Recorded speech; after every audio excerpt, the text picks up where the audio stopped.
नमस्कार, news point लेकर हाजिर हूं मैं राजीव। दोस्तों, ईरान पर हमले के पूरे 15 दिन बाद भी अमेरिका को अपने मकसद में कामयाबी नहीं मिली है और इसमें सबसे ज्यादा नुकसान डोनाल्ड ट्रंप को हुआ है। अब तो ट्रंप की हालत ऐसी हो चुकी है कि हर 2 घंटे में वो बयान देते हैं कि हमने ईरान को हरा दिया, लेकिन फिर भी दुनिया उनकी बात पर भरोसा नहीं कर रही है। ट्रंप तो यह भी कह चुके हैं कि वो ईरान को रोके बिना नहीं मानेंगे, चाहे इसमें पैसा खर्च हो या कुछ अमेरिकियों की जान ही क्यों न चली जाए। लेकिन ईरान के इरादे क्या हैं, यह भारत में खामनेई के प्रतिनिधि डॉक्टर अब्दुल मजीद हकीम इलाही ने जाहिर कर दिए हैं।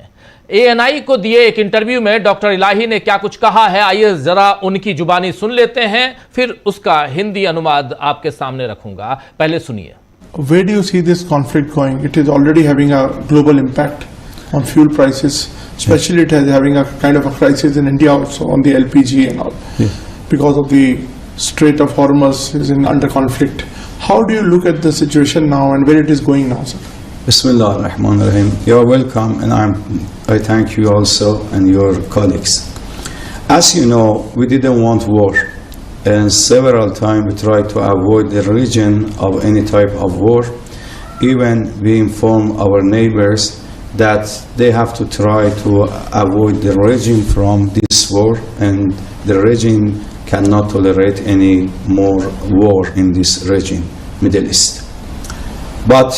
And we started negotiate with them, and while we were on the table of negotiation, they attacked us and they initiated this war. Actually, war has a lot of cost, whether within the region and Middle East, and sometimes because of the unique place of this place is very unique and a strategic place, which is Strait of Hormuz. So a lot of people, a lot of countries, and global suffering and conflict will come. So these global problems and conflict is not from Iran, but is created by other side. And we are not happy with the suffering of other people, the shortage of gas, the shortage of petrol, the shortage of तो इलाही यहां पे कह रहे हैं कि हम युद्ध नहीं चाहते थे। जब हम बातचीत की मेज पर थे, तब उन्होंने हम पर हमला किया और इस युद्ध की शुरुआत की। ये वैश्विक समस्याएं और संघर्ष ईरान की वजह से नहीं है, बल्कि दूसरे पक्ष द्वारा पैदा किए गए हैं। हम दूसरे लोगों की पीड़ा, गैस, पेट्रोल या तेल की कमी से खुश नहीं हैं, लेकिन हमें अपनी रक्षा करनी होगी। दुनिया के नेताओं का यह कर्तव्य और जिम्मेदारी है कि वे संयुक्त राज्य अमेरिका पर दबाव डालें और उनसे कहें, कृपया हम पीड़ित हैं और इस युद्ध को रोकें। ये बात कह रहे हैं यहां पर डॉक्टर अब्दुल मजीद हकीम इलाही, खामनेई के प्रतिनिधि भारत में। ये बात इन्होंने कही है ANI को इंटरव्यू देते वक्त। और ऐसा लग रहा है कि ईरान की बात अब दुनिया सुन रही है, क्योंकि अब गल्फ कंट्रीज में यानी खाड़ी देशों के अलावा फ्रांस और इटली जैसे देश भी ट्रंप से दूरी बनाने पर विचार कर रहे हैं। दरअसल यूरोप के देश चाहते हैं कि मिडिल ईस्ट में तेल और गैस की सप्लाई फिर से ठीक से शुरू हो जाए। इसीलिए फ्रांस और इटली ने ईरान से बातचीत शुरू की है। हालांकि अभी यह बातचीत शुरुआती दौर में है और कोई पक्का फैसला नहीं हुआ है। फ्रांस एक अंतर्राष्ट्रीय ग्रुप बनाने की कोशिश भी कर रहा है, ताकि हालात सामान्य होने के बाद वॉरशिप्स की मदद से तेल और गैस के जहाजों को सुरक्षित तरीके से हॉर्मुज स्ट्रेट से निकाला जा सके। अगर इसमें उन्हें सफलता मिलती है तो फिर यह ट्रंप के लिए बुरी खबर है। ईरान की तरफ से किए गए हमले न केवल अमेरिका की युद्ध लागत को बढ़ा रहे हैं, बल्कि उसके सहयोगियों पर हमला करके और हॉर्मुज को बंद करके उनके लिए भी इस युद्ध को महंगा कर रहा है। वहीं ट्रंप ने अब रूस से तेल खरीद की जो रियायत वापस दी है, उसे भी ट्रंप की हार की तरह ही देखा जा रहा है। सैयद अब्बास अरागची ने इसी मसले पर क्या कुछ लिखा है, वो आपके सामने रखता हूं। अब्बास अरागची लिख रहे हैं कि अमेरिका ने रूस से तेल आयात बंद करने के लिए भारत पर दबाव बनाने में कई महीने बिताए। ईरान के साथ 2 सप्ताह के युद्ध के बाद व्हाइट हाउस अब दुनिया से भारत सहित रूसी कच्चे तेल को खरीदने की गुहार लगा रहा है। ये देखिए, यूरोप ने सोचा था कि ईरान के खिलाफ अवैध युद्ध का समर्थन करने से उसे रूस के खिलाफ अमेरिका का समर्थन मिल जाएगा। बेहद दयनीय स्थिति। ये लिख रहे हैं अरागची, अब्बास अरागची, जो विदेश मंत्री हैं ईरान के।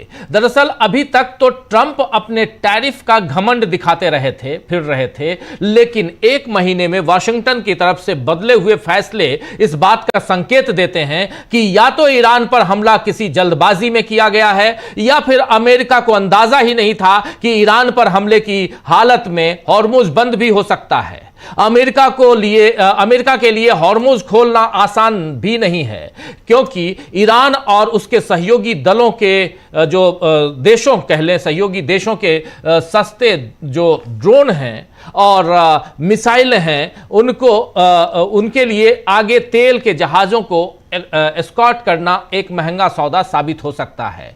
अगर ट्रंप के इशारे पर नौसेना इसको करने की कोशिश भी करती है तो इसका भी भारी नुकसान उठाएगी। ट्रंप इस बात को समझ भी नहीं पाए हैं कि हमास और हिजबुल्लाह की तरह ईरान कोई संगठन नहीं है जिसके सुप्रीम लीडर को मारकर आप इन संगठनों के खात्मे का ऐलान करेंगे, बल्कि ईरान एक संप्रभु देश है और उसका अपना स्वाभिमान है। इसीलिए खामनेई की हत्या के बाद ईरान टूटा नहीं, बल्कि नए तौर पर नए सिरे से उभर कर सामने आया है। इसीलिए अब युद्ध खत्म करने का ऐलान ईरान करेगा, ऐसे दावे वहां से हो रहे हैं। यानी अब इस युद्ध में शुरुआत तो आपने कर दी डोनाल्ड ट्रंप साहब और उधर नेतन्याहू साहब, लेकिन खत्म हम करेंगे, यानी ईरान खत्म करेगा। यह बात ईरान की तरफ से कही जा रही है। आगे और सुनिए। इस्लामिक रिवॉल्यूशनरी गार्ड कोर, इसके पूर्व कमांडर और एक्सपीडियंसी डिसर्टमेंट काउंसिल के सचिव मोहसेन रजई ने कहा है कि युद्ध का अंत हमारे हाथों में है। हम युद्ध खत्म करने पर तभी विचार करेंगे जब हमारी 2 शर्तों को माना जाएगा। इसमें पहली शर्त यह है कि हमें अमेरिका से हमारे सभी नुकसानों के लिए पूरा मुआवजा मिले, और दूसरी शर्त ईरान पर हमले का होने की गारंटी को बनाया है। उन्होंने कहा है कि हमने भविष्य में हमले ना होने की 100% गारंटी हमें मिलनी चाहिए। यह फारस की खाड़ी से अमेरिका की वापसी के बिना संभव नहीं है। ऐसे में हमारी युद्ध रोकने की दूसरी शर्त फारस की खाड़ी यानी पर्शियन गल्फ से अमेरिकी नौसेना यानी अमेरिकी सेना की वापसी होगी। यहां पर साफ साफ मोहसेन रजई IRGC के पूर्व कमांडर का जो कहना है यह बहुत महत्वपूर्ण है कि युद्ध का अंत हमारे हाथों में है। ये सुन लीजिए डोनाल्ड ट्रंप साहब, युद्ध आपने शुरुआत की, इस जंग की शुरुआत आपने की, लेकिन अंत हमारे हाथ में है। अब देखना होगा कि ट्रंप ईरान की शर्तों को मानते हैं या फिर अमेरिका को हरवा कर अपना बोरिया बिस्तर खाड़ी देशों में समेटेंगे और यानी वहां से पूरा वापस वाशिंगटन DC की तरफ जाएंगे। जो भी हो, इस युद्ध में अमेरिका की हार दिख रही है और इजराइल भी अब कमजोर नजर आ रहा है। वहां के प्रधानमंत्री बेंजामिन नेतन्याहू बीते 1 हफ्ते से सार्वजनिक तौर पर नहीं दिखे हैं। इसी बीच शुक्रवार को उनका एक वीडियो जारी किया गया। इस वीडियो पर इजरायलियों का कहना है, ये देखिए वीडियो, उंगली देखिए, जरा रोकिए इस वीडियो को, यहां बहुत महत्वपूर्ण है। इस वीडियो में यहां देख रहे हैं, थोड़ा सा लाके ये यहां रोकिए, देखिए, गिनिए कितनी उंगलियां हैं इनके लेफ्ट हैंड में। 1 2 3 4 5 यहां दिखाई दे रही है, लेकिन आगे भी देखेंगे आप, यहां 5 आप देख रहे हैं, 3 2 5 और 1 6 उंगलियां दिख रही हैं। 3 2 5 और 1 अंगूठा, 6 उंगलियां। इस वीडियो पर इजरायलियों का कहना है, मैं ईरानियों की बात नहीं कर रहा हूं, इजरायलियों का कहना है, खुद इजराइल के लोगों का कहना है कि ये नेतन्याहू नहीं है और वीडियो को आर्टिफिशियल इंटेलिजेंस के जरिए यानी AI के जरिए बनाया गया है। वीडियो में नेतन्याहू के हाथ में कथित तौर पर 6 उंगलियां दिखने से इस चर्चा ने और जोर पकड़ा है, क्योंकि नेतन्याहू के हाथ में सिर्फ 5 उंगलियां हैं, एक हाथ में, दूसरे हाथ में भी 5 उंगलियां हैं। हालांकि ये सब चर्चाएं सोशल मीडिया तक ही सीमित हैं, और इस बीच चर्चा जो है सोशल मीडिया से निकलकर अब ईरान के जो वहां लीडरान हैं, जो टॉप लीडर्स हैं, वहां तक भी ये बातें पहुंच गई हैं। इजराइल सरकार और प्रधानमंत्री, वहां के जो प्रधानमंत्री कार्यालय की तरफ से यानी PMO की तरफ से शुक्रवार को यानी कल बेंजामिन नेतन्याहू का एक वीडियो संदेश जारी किया गया। 8 मिनट का यह वीडियो संदेश है। इस वीडियो संदेश में उन्होंने ईरान से युद्ध और दूसरे घरेलू मुद्दों पर कई बातें कही हैं। हालांकि इस वीडियो के आने के कुछ ही घंटे बाद एक नई बहस शुरू हो गई। वीडियो में नेतन्याहू के दाहिने हाथ में 6 उंगलियां, दाहिने नहीं बल्कि कहूं तो ये बाएं हाथ में, हम इधर से दाहिना देख रहे हैं, बाएं हाथ में 6 उंगलियां दिखने से सोशल मीडिया यूजर्स ने शक जताया कि वीडियो एआई का इस्तेमाल करके बनाया गया है। यहां तक कि अमेरिकी कंजर्वेटिव पॉलिटिकल कमेंटेटर कैंडिस ओवेंस ने सोशल मीडिया पर पोस्ट करते हुए पूछा है कि बीबी यानी बेंजामिन नेतन्याहू को बीबी बोलते हैं, आप जानते हैं, बीबी उनका निकनेम है। बीबी आखिर कहां हैं, यानी नेतन्याहू आखिर कहां हैं? अगर आक्रमणकारी देश का प्रधानमंत्री सार्वजनिक तौर पर सामने आने की हिम्मत न दिखा पाए तो इसका एक ही मतलब होता है कि उसे डर लग रहा है, उसका गला सूख रहा है। वरना इजराइल के लीडर भी ईरानी लीडर्स की तरह सड़कों पर जनता के बीच दिखाई देते, लेकिन ईरान जैसी हिम्मत अमेरिका और इजराइल नहीं दिखा पा रहे हैं। ये बहुत बड़ा कमेंट है ईरान के पक्ष में और इजराइल और अमेरिका के खिलाफ। चलिए थोड़ा सा इजराइल, अमेरिका, ईरान से बाहर निकलते हैं, कोरिया की तरफ चलते हैं। दक्षिण कोरिया और नॉर्थ कोरिया यानी उत्तर कोरिया। इधर नॉर्थ कोरिया ने भी आज पूर्वी सागर की और लगभग 10 बैलिस्टिक मिसाइलें दागी हैं पूर्वी सागर में। यह शक्ति प्रदर्शन ऐसे समय में किया गया है जब अमेरिकी सेना दक्षिण कोरिया के उसके साथ संयुक्त सैन्य अभ्यास कर रही है। जापान ने भी उत्तर कोरिया के मिसाइल दागे जाने की पुष्टि की है और बताया है कि ये उसे विशेष आर्थिक क्षेत्र के बाहर समुद्र में गिरी हुई ये मिसाइलें मिली हैं। दक्षिण कोरिया के ज्वाइंट चीफ ऑफ स्टाफ ने बताया कि मिसाइलें उत्तर कोरिया की राजधानी प्योंगयांग के पास एक इलाके से दागी गई थीं। ये दक्षिण कोरिया के ज्वाइंट चीफ ऑफ स्टाफ बता रहे हैं कि ये मिसाइलें उत्तर कोरिया की राजधानी प्योंगयांग के पास एक इलाके से दागी गई थीं। हालांकि उन्होंने ये नहीं बताया कि वो कितनी दूर पर जाकर गिरी हैं। वहीं जापान के रक्षा मंत्रालय ने यहां बयान दिया है। रक्षा मंत्रालय जापान का कह रहा है कि मिसाइलें देश के एक्सक्लूसिव इकोनॉमिक जोन यानी SEZ के बाहर समुद्र में गिरी है। ये जो एक्सक्लूसिव इकोनॉमिक जोन के बाहर गिरी है, स्पेशल इकोनॉमिक जोन भी इसको कहते हैं, उसके बाहर गिरी है। आपको बता दूं कि दक्षिण कोरिया से अमेरिकी थर्ड बैटरी को हटाने की खबर पिछले दिनों आई थी, जिसमें कहा गया था कि अमेरिका मिसाइल रक्षा प्रणाली को ईरान के खिलाफ युद्ध में मदद के लिए ले जा रहा है। अगर यह सच है तो इसे पश्चिम एशिया के बाद अब पूर्वी एशिया में अमेरिका के लिए बड़ी चेतावनी मान लेना चाहिए दोस्तों, क्योंकि यहां भी उसका विरोध शुरू हो गया है। तो आज चर्चा करेंगे कि क्या अमेरिका की हार का सिलसिला शुरू हो गया है और ऐसे में भारत के लिए क्या चुनौतियां पेश आएंगी, इन सब की चर्चा भी, और इधर पूर्वी एशिया में क्या कुछ होने जा रहा है इस पर भी चर्चा। दुनिया में अलग तरह की हलचल और इन हलचलों का प्रभाव भारत के ऊपर, भारत में कितनी चुनौतियां, कितना असरकारी ये युद्ध हो रहा है, ये जंग हो रही है भारत के लिए, इन सब पर भी चर्चा करते हैं। हमारे साथ कुछ वरिष्ठ साथी जुड़े हुए हैं, उनसे पहले आपका परिचय करवाता हूं, फिर आगे बढ़ते हैं। जरा स्क्रीन पर हमारे तमाम साथियों को देखिए, 3 वरिष्ठ साथी, 4 हमारे साथ जुड़े हुए हैं। इधर चारों हिंदुस्तान से ही हैं, इंतजार कर रहे हैं हम उधर ईरान से। देखिए मुकेश कुमार सिंह साहब हमारे साथ जुड़े हुए हैं, अंशु नेथानी जी हमारे साथ जुड़ी हुई हैं, प्रशांत टंडन जी हमारे साथ जुड़े हुए हैं और अमलेंदु उपाध्याय जी जुड़े हुए हैं। आप चारों का स्वागत है, इस्तकबाल है, स्वागत इस्तकबाल आप तमाम दोस्त साथी शुभचिंतक आप सबका, जो अब तक जुड़ चुके हैं उनका भी, जो जुड़ने वाले हैं उनका भी। बेंजामिन नेतन्याहू जी की उंगली जो है वो बार बार बता रही है कि ये वो नहीं है और तहलका मचा हुआ है। हो सकता है क्योंकि अब ईरान मीडिया, ईरान के टॉप लीडर सब बता रहे हैं कि ये जो है वीडियो ये फेक नहीं बल्कि AI है और इसमें ये ओरिजिनल नहीं है। प्रशांत जी सबसे पहले आपके पास ही आना चाहता हूँ, शुरू करते हैं ईरान से ही। ईरान, अमेरिका, इजराइल रट गया है पूरा और हम लोग लगता है बहुत जल्दी PhD करने वाले हैं इसी सब्जेक्ट पे। प्रशांत जी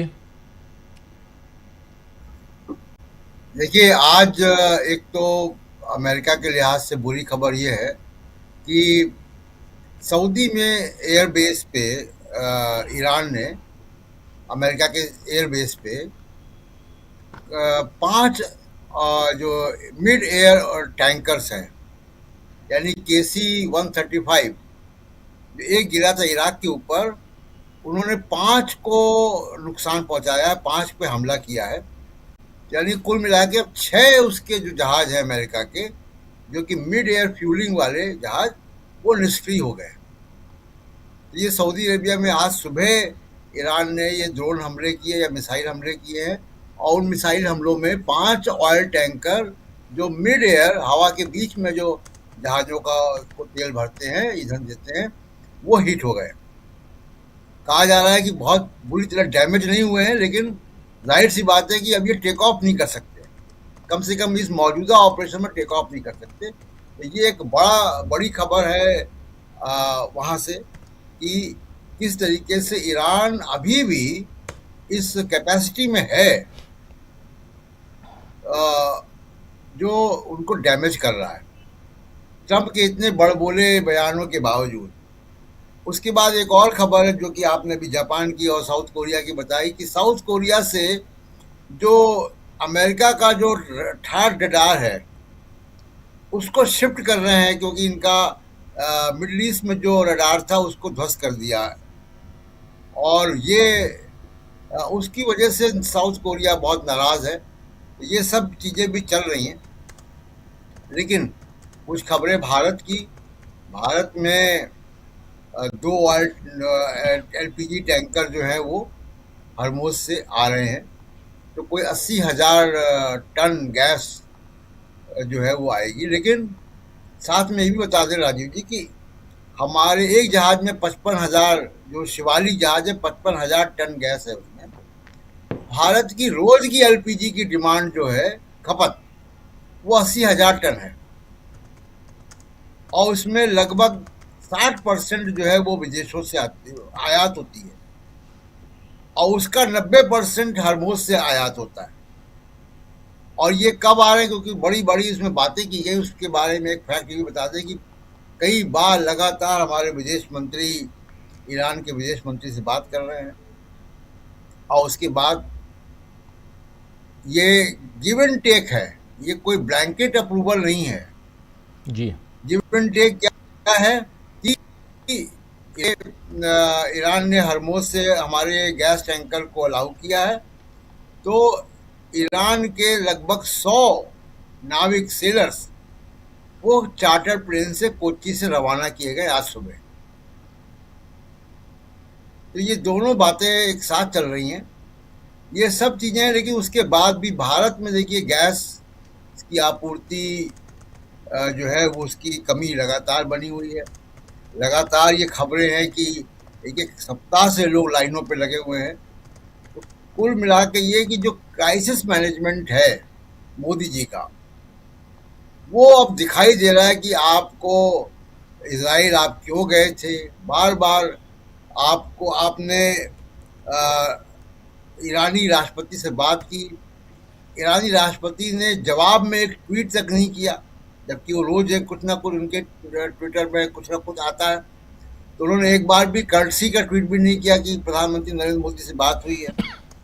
विदेश मंत्री ने उनके ये कहा, बार बार कहा, 2-3 बार कहा कि भारत ब्रिक्स का चेयरमैन है, ब्रिक्स का बयान आना चाहिए जी।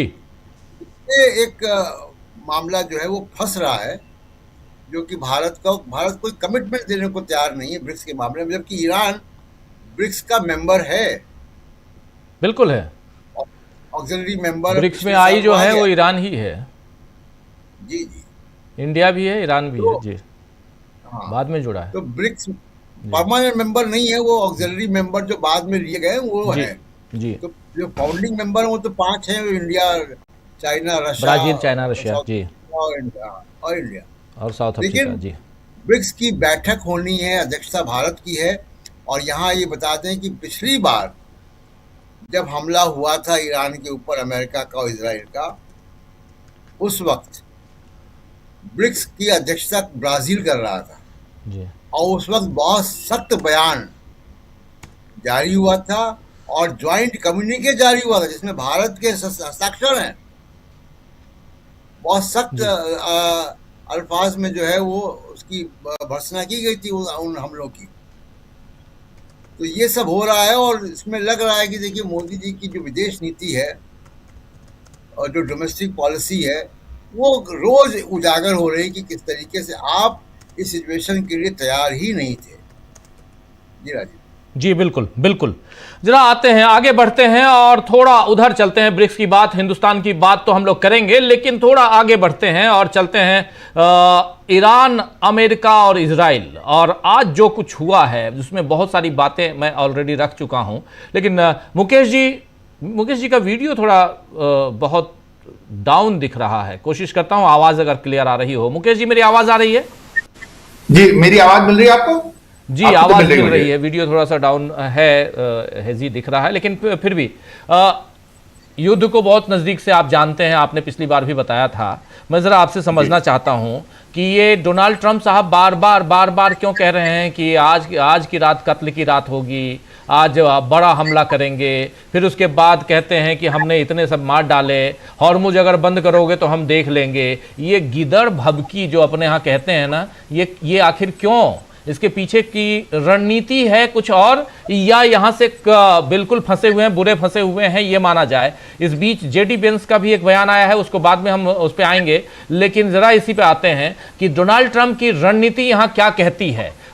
इतने बड़े देश के प्रेसिडेंट हैं, इतने सलाहकार हैं, लेकिन उसके बाद भी सलाहकारों की कमी नहीं है, पैसे की कमी नहीं, अब धीरे धीरे हर चीज की कमी होने लगी है। आखिर ऐसा क्यों? डोनाल्ड ट्रंप क्यों फंस गए हैं यहाँ ईरान में आके? ईरान में आके फंस गए हैं, ये हम लोग लगातार दर्शकों को राजीव जी बता रहे हैं। उसकी सबसे बड़ी वजह यह है कि ईरान की ताकत को, ईरान का जो स्ट्रेटेजिक एडवांटेज है उसको अमेरिका ने बहुत हल्के में लिया। ईरान बहुत लंबे समय से, जो दिन वो अभी देख रहा है उसके लिए वो बहुत लंबे समय से तैयारी कर रहा था, अचानक नहीं। खास तौर से तब से जब से सैंक्शंस लगे थे ईरान के खिलाफ, दशक से ऊपर हो गए, तो उसको ये मालूम था कि उसके खिलाफ आज नहीं तो कल हमला होगा। एक बार पहले हो चुका था।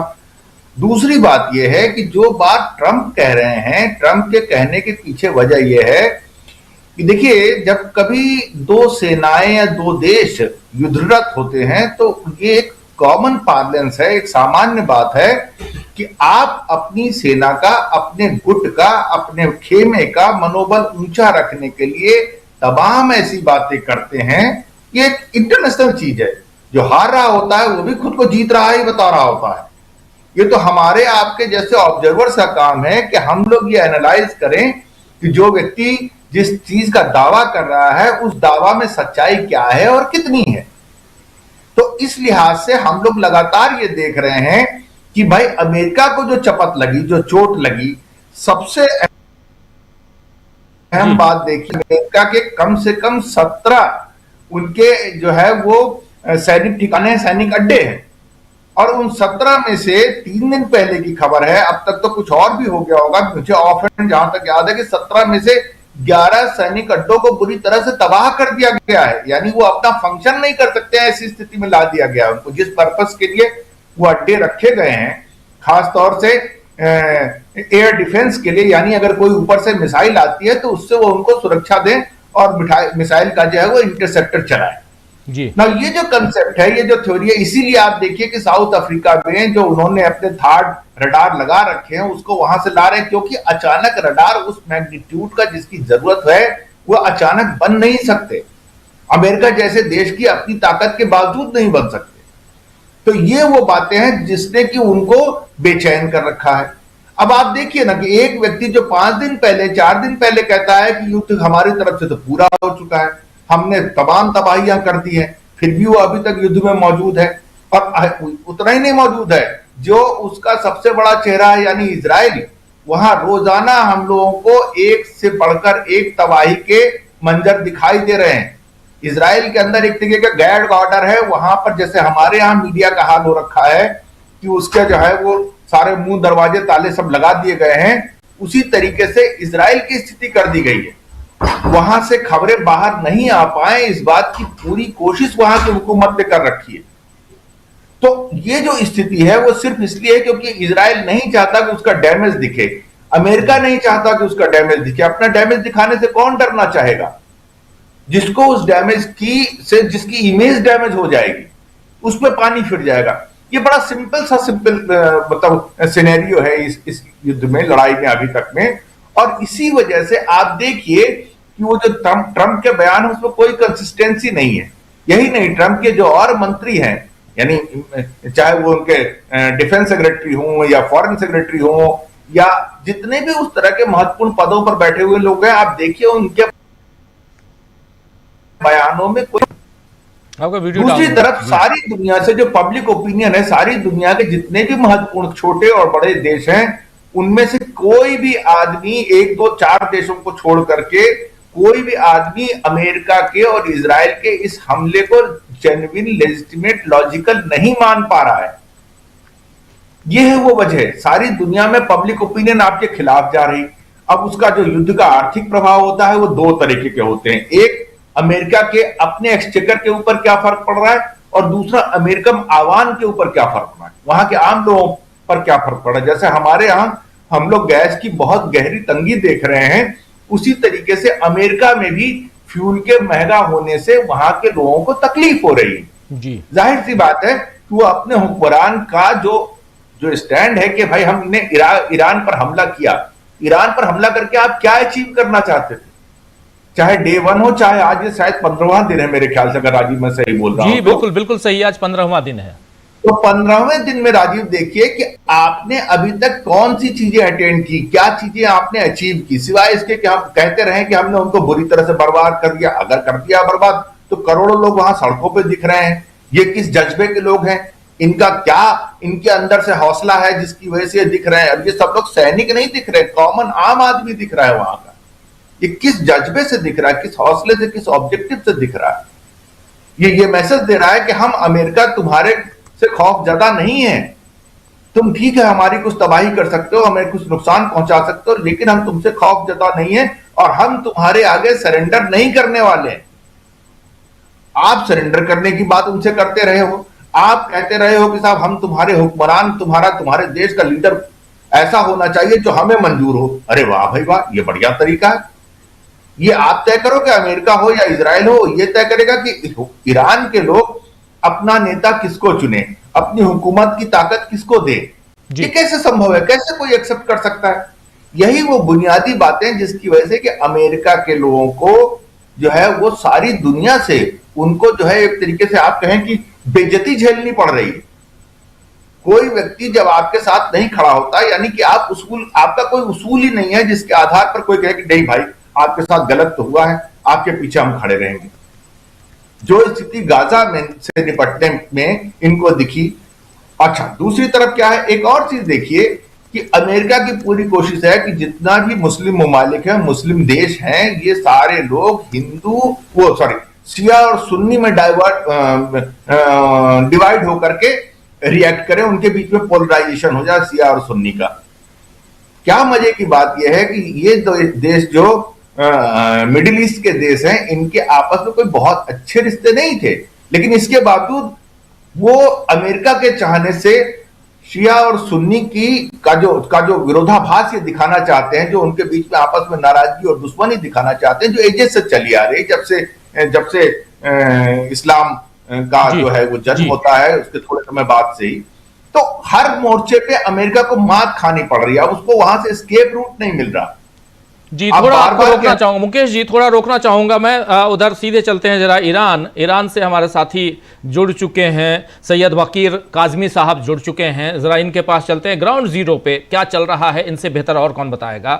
वकीर काजमी साहब जरा ये बताइए कि आज 15वां दिन, 15th day of this war, और इन 15 दिनों में 2 बातें सामने दिखाई दे रही हैं।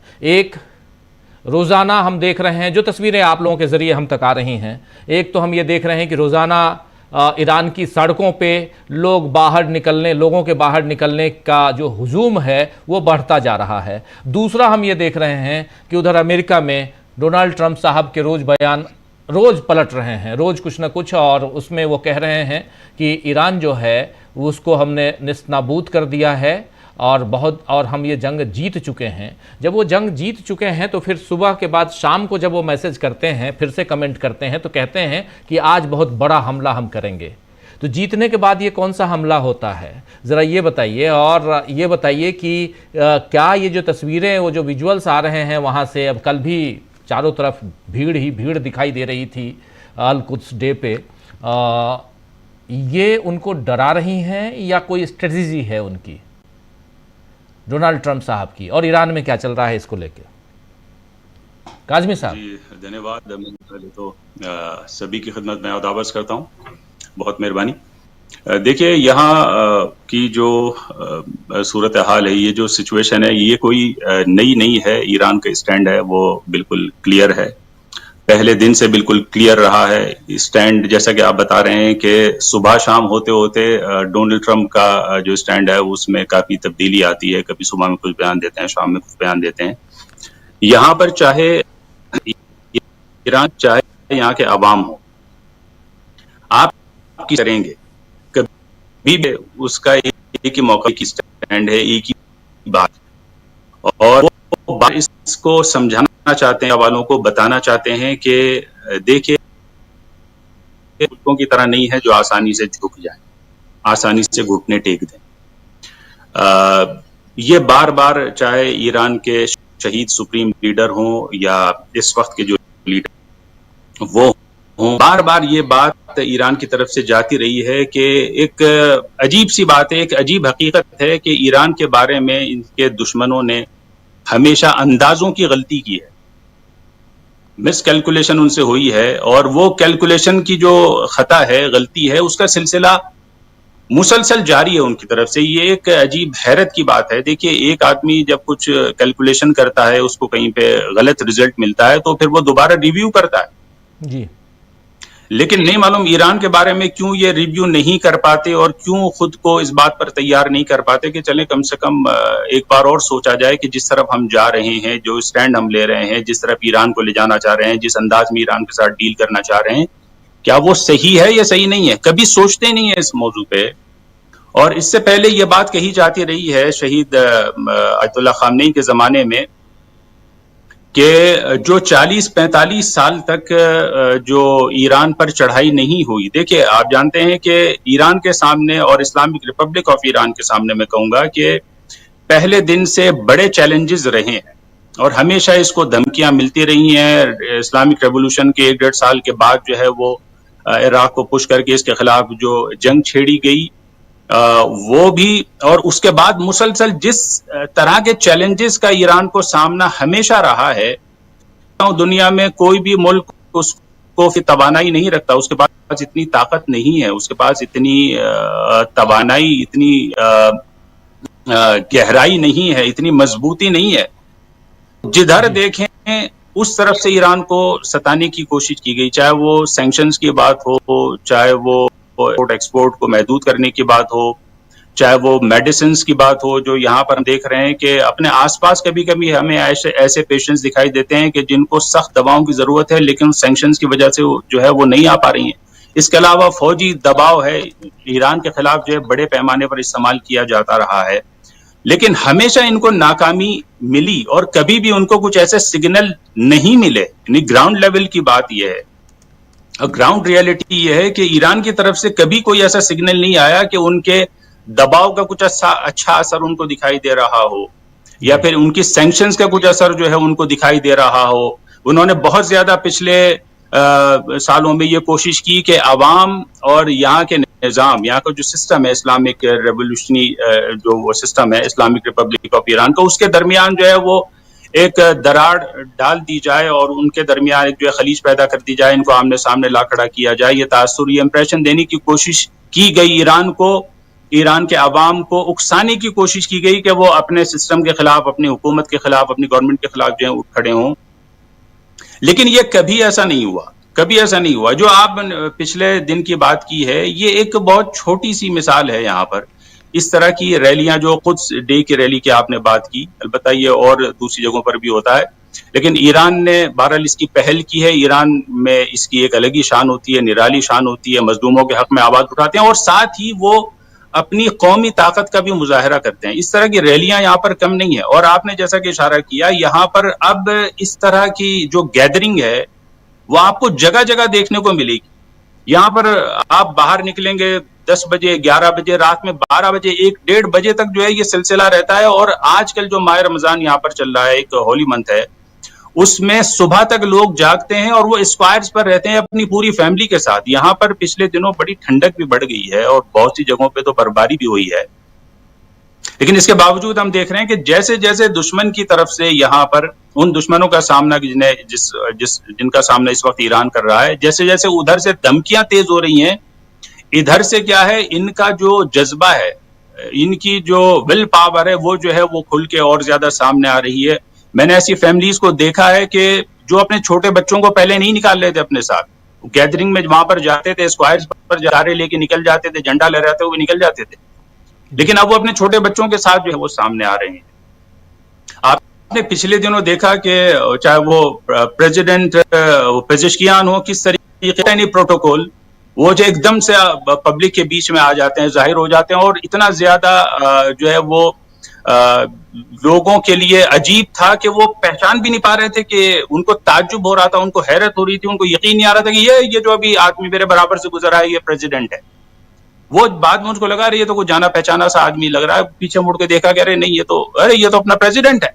इस तरह से यानी इतने फ्री स्टाइल में वो आ गए अवाम में। ऐसे ही जो यहाँ पे चीफ जस्टिस थे जनाब जेई साहब, उनसे इंटरव्यू हो रहा है, एकदम से उसी के बीच में जो है वो जो है वहां पर धमाके की आवाज आती है, वहां पर जो है अटैक किया जाता है, और उनकी जो मुट्ठी बंद थी उस पर भी जर्रा बराबर कोई असर नहीं पड़ा। जो रिपोर्टर था वो हिल गया, आसपास जो लोग खड़े थे एकदम से घूम के उन्होंने देखा कि वो डर गए या सहम गए, या कम से कम उसका जो एक नेचुरल जो असर होता है वो वहां पर देखने को मिला। लेकिन वो नेचुरल असर भी जो है वो एजेई साहब के अंदर महसूस नहीं हुआ कि वो जरा से हिले हो या डिस्टर्ब हुआ होता। ये ईरान के बारे में एक बड़ी, मैं समझता हूं कि काजी साहब कुछ तस्वीरें हम दिखा रहे हैं। देखिए जो आप कह रहे हैं वही तस्वीरें हैं अलग अलग, और यहाँ सेल्फी ले रहे हैं लोग, सड़कों पे ये घूम रहे हैं, नारेबाजी हो रही है, और ये तस्वीरें हम पहुंचा रहे हैं अपने दर्शकों तक। और ये एक अलग तरह का, क्योंकि ये आप जैसा कि अभी ये दिखा रहे हैं, यानी आपने देखा अभी इसमें कोई जरूरी नहीं है, ये जो वीडियो है खुद बहुत ही क्लियर है और इसमें मैसेज है सारी दुनिया के लिए। एक जमाना था, ये पिछले सालों में भी हम देखते आए हैं कि ईरान की जो पावर रही है, ईरान के जो ऑफिशियल्स हैं जब इराक जाते थे या आसपास जाते थे, बिल्कुल खुले दिन में, दिन की रोशनी में वो जाते थे, बाकायदा फुल प्रोटोकॉल के साथ, उनको बाज़ाब्ता सरकारी मेहमान के तौर पर उनको दावत दी जाती थी। जो यहाँ के कमांडर्स थे, चाहे वो जनरल सुलेमानी हो, ये जो अमेरिका अपनी ताकत की बात करता है इस रीजन में, वो कहता है कि भाई इस वक्त मेरी ताकत है, मैं सुपर पावर हूं। इसकी ताकत का भरम तो बहुत पहले खत्म हो चुका है। जब अमेरिकन यूएस प्रेसिडेंट जब इराक की तरफ आते तो बगैर किसी को बताए, कहीं पर कोई मीडिया में कोई खबर नहीं होती थी। जब वो दौरा खत्म करके चले जाते थे तब उसकी खबर लीक होती थी और सामने आती थी कि हाँ भाई प्रेसिडेंट ट्रम्प या प्रेसिडेंट जो है वो वहां पर आए, इराक फलां बेस में गए थे। तो ये जो अपने पावर और ये जो ताकत मनवाने की बात है, इसमें तो अमेरिका की हवा मैं समझता हूँ बहुत पहले निकल चुकी है। और ईरान में जो सबसे बड़ी ताकत है, आप अभी तक बार बार इस चीज को सुन चुके हैं, मैं भी इस बात पर जोर दूंगा कि ये सबसे बड़ी पावर जो यहाँ पर है वो खुद पब्लिक की पावर है। और पब्लिक जिस तरीके से अपनी हुकूमत के साथ, अपने इस्लामिक सिस्टम के साथ जुड़ी, ये एक बहुत बड़ी ताकत है। ये आपस में जो इनकी हमाहंगी है, आपस में जो इनकी यूनिटी है, एक प्लेटफॉर्म पर कैसे आते हैं। अभी आपने देखा कि जो इस वक्त नए सुप्रीम लीडर हैं आयतुल्लाह सैयद मुश्तबा खामेनी, उनका जो पहला बयान सामने आया है, उन्होंने बहुत अपनी पब्लिक को सराहा है कि किस तरीके से ऐसे हालात में जब सुप्रीम लीडर को शहीद कर दिया गया, मुसलसल बमबारी हो, हजारों लोग जो है शहीद या जख्मी हो चुके हैं, ऐसे माहौल में भी यहाँ पर कोई अफरा तफरी देखने को नहीं मिली। ये बड़ी अजीब चीज है। किसी चीज की कमी आप बाजार में कहीं पे गए हो आपको ना मिली हो, लोग जो है बहुत जो है वो खलफशार के शिकार हो, बहुत ज्यादा परेशान हो, मुस्तरिब हो, ऐसी पैनिक यहाँ पे देखने को इस तरह से नहीं मिला। और हैरत की बात यह कि जहां पर अटैक होता है वहां पर ये होता है कि फिर जल्दी कोई उधर का रुख नहीं करता है। अगर जो है वो उधर से कहीं से फायरिंग की आवाज आ जाए, हमारे यहाँ तो यही है, कहीं पर जरा सी कोई फायरिंग हो जाए उधर का जल्दी कोई रुख नहीं करता, भाग खड़े होते हैं सब यहाँ पर। लेकिन यहाँ देख रहे हैं कि सामने अटैक हुआ है, उसके बावजूद उसी पॉइंट पे जाके लोग इकट्ठा होते हैं, वहीं पर बड़ी गैदरिंग होती है, वहीं पर कॉल दी जाती है कि आ जाए, वहीं पर उसी पॉइंट पर आ जाइए आप। तो मैं समझता हूं कि ये एक इरादों की जंग है। और अब 40-45 साल में समझता हूं थोड़ा बहुत भी अगर किसी के पास सेंस है और अकल है तो उसको ये बात समझ में आ जानी चाहिए एक ऐसे मुल्क के बारे में कि जिसको बार बार आजमाया जा रहा है, बार बार आजमाया जा रहा है। 40-45 साल इम्तिहान लेने के लिए मैं समझता हूं काफी है जी।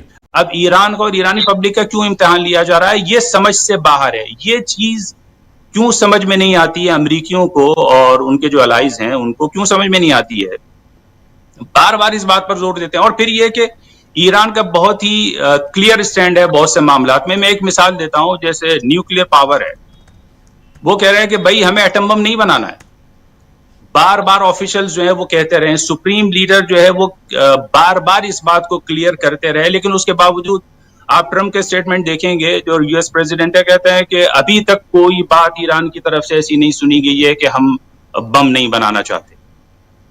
ये क्या है आखिर, इसको क्या कहेंगे आप?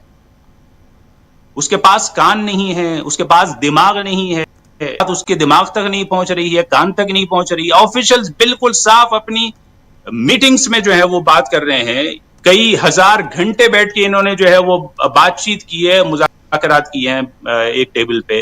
वहां पर कई बार इन्होंने इसको डिफाइन किया है, क्लियर किया है कि हमारा जो है वो डॉक्ट्रिन है उसमें इसकी कोई गुंजाइश नहीं है न्यूक्लियर बम की, साफ साफ कह रहे हैं। उसके बाद ये ट्रम्प साहब आके कहते हैं साहब ये तो अभी तक ईरान की तरफ से कुछ ऐसी बात सुनी नहीं गई है कि वो हम बम नहीं बनाना चाहते। ये एक बहुत बड़ा सवाल है, क्यों आखिर?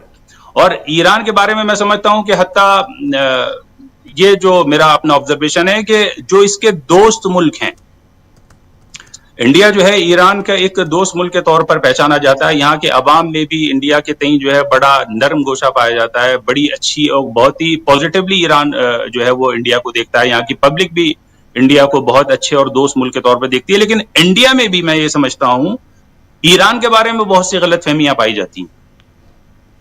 यहां जो इंडियन कम्युनिटी रहती है, मैं उससे टच में रहा हूं, बहुत से लोगों से मैं मिला हूं, डायरेक्ट मैं उनसे जो है कनेक्शन है मेरा।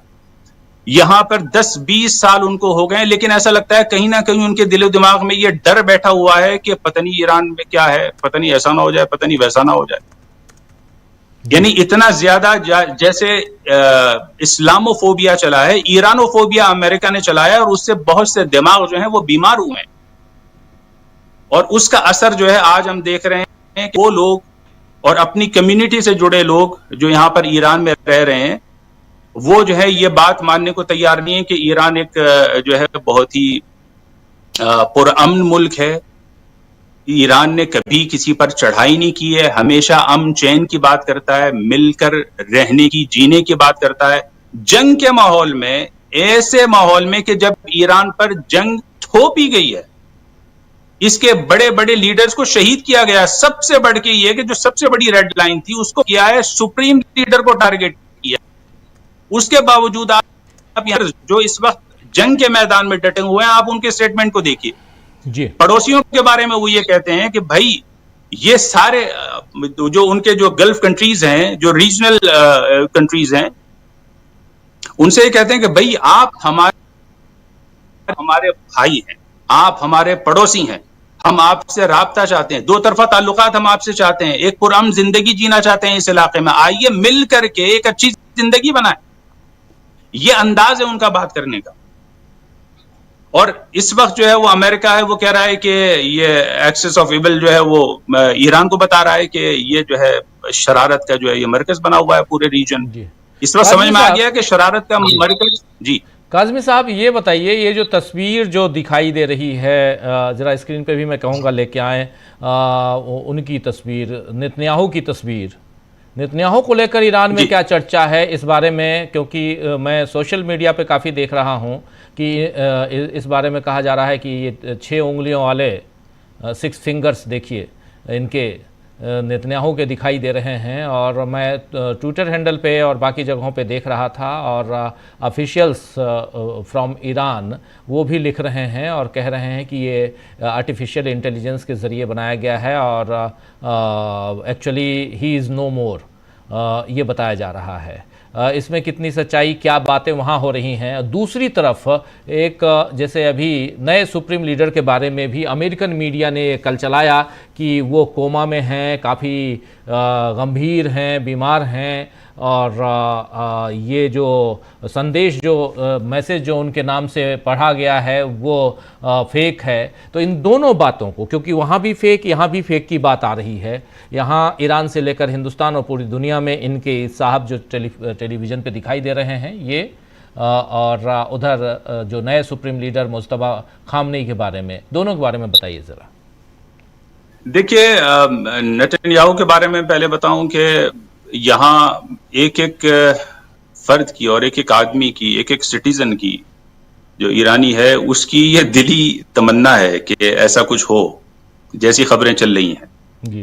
क्योंकि इसने बड़ा नुकसान पहुंचाया है न सिर्फ इस मुल्क को बल्कि इस पूरे रीजन को। इससे पहले गाजा में हमने देखा कि 70 हमसे कम जो फिगर वहां पर आई है ऑफिशियली जो डिक्लेयर्ड हुए हैं वहां पर कि उसको मौत कर दिया गया है, वहां पर जेनोसाइड हुआ है जिसमें ज्यादातर बच्चे और औरतें हैं। आईसीसी आप पता है कि किस तरीके से उसने फैसला सुनाया इसके बारे में। उसके बाद जो है वो न सिर्फ ईरान में बल्कि सारी दुनिया में इसके बारे में ऐसे जो जज्बात हैं और ऐसे रुझानात, ऐसी तमन्नाएं दिलों में वो अंगड़ाई लेने लगी हैं कि इस आदमी का खात्मा हो जाना चाहिए।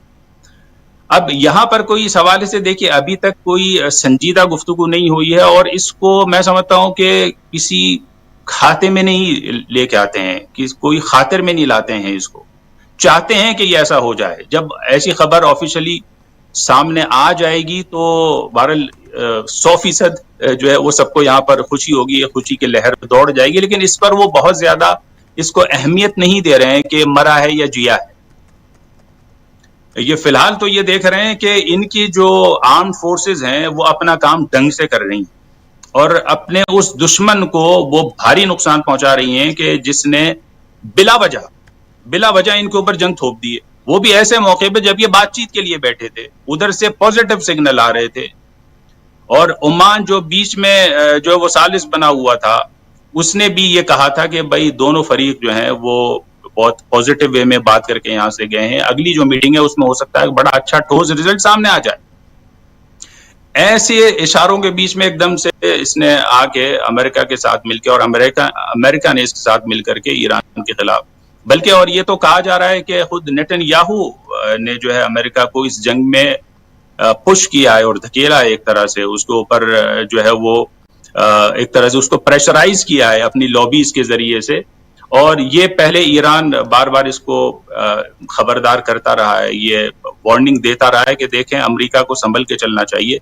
और आपने पिछले दिनों ये देखा होगा, ऐसे ट्वीट्स आपने भी यकीनन देखे हैं, एक्सपोज जो आई हैं, खुद अमेरिका में बैठे हुए जो स्कॉलर्स हैं या जो एनालिस्ट हैं वो ये कह रहे हैं। और आज भी मैं देख रहा था कि एक यूरोपीय मीडिया ने ये चीज डाली थी और इसको बोल्ड किया है कि अब उसने पर मजबूर हो रहे हैं कि क्यों जो है वो हमसे पहले वाले जो प्रेसिडेंट थे उन्होंने ईरान के ऊपर क्यों चढ़ाई नहीं की थी। इस तरह की बात ये सामने आ रही है क्योंकि इसके जो नतायज हैं, इसके जो रिजल्ट हैं वो बहुत ही बुरे सामने आ रहे हैं।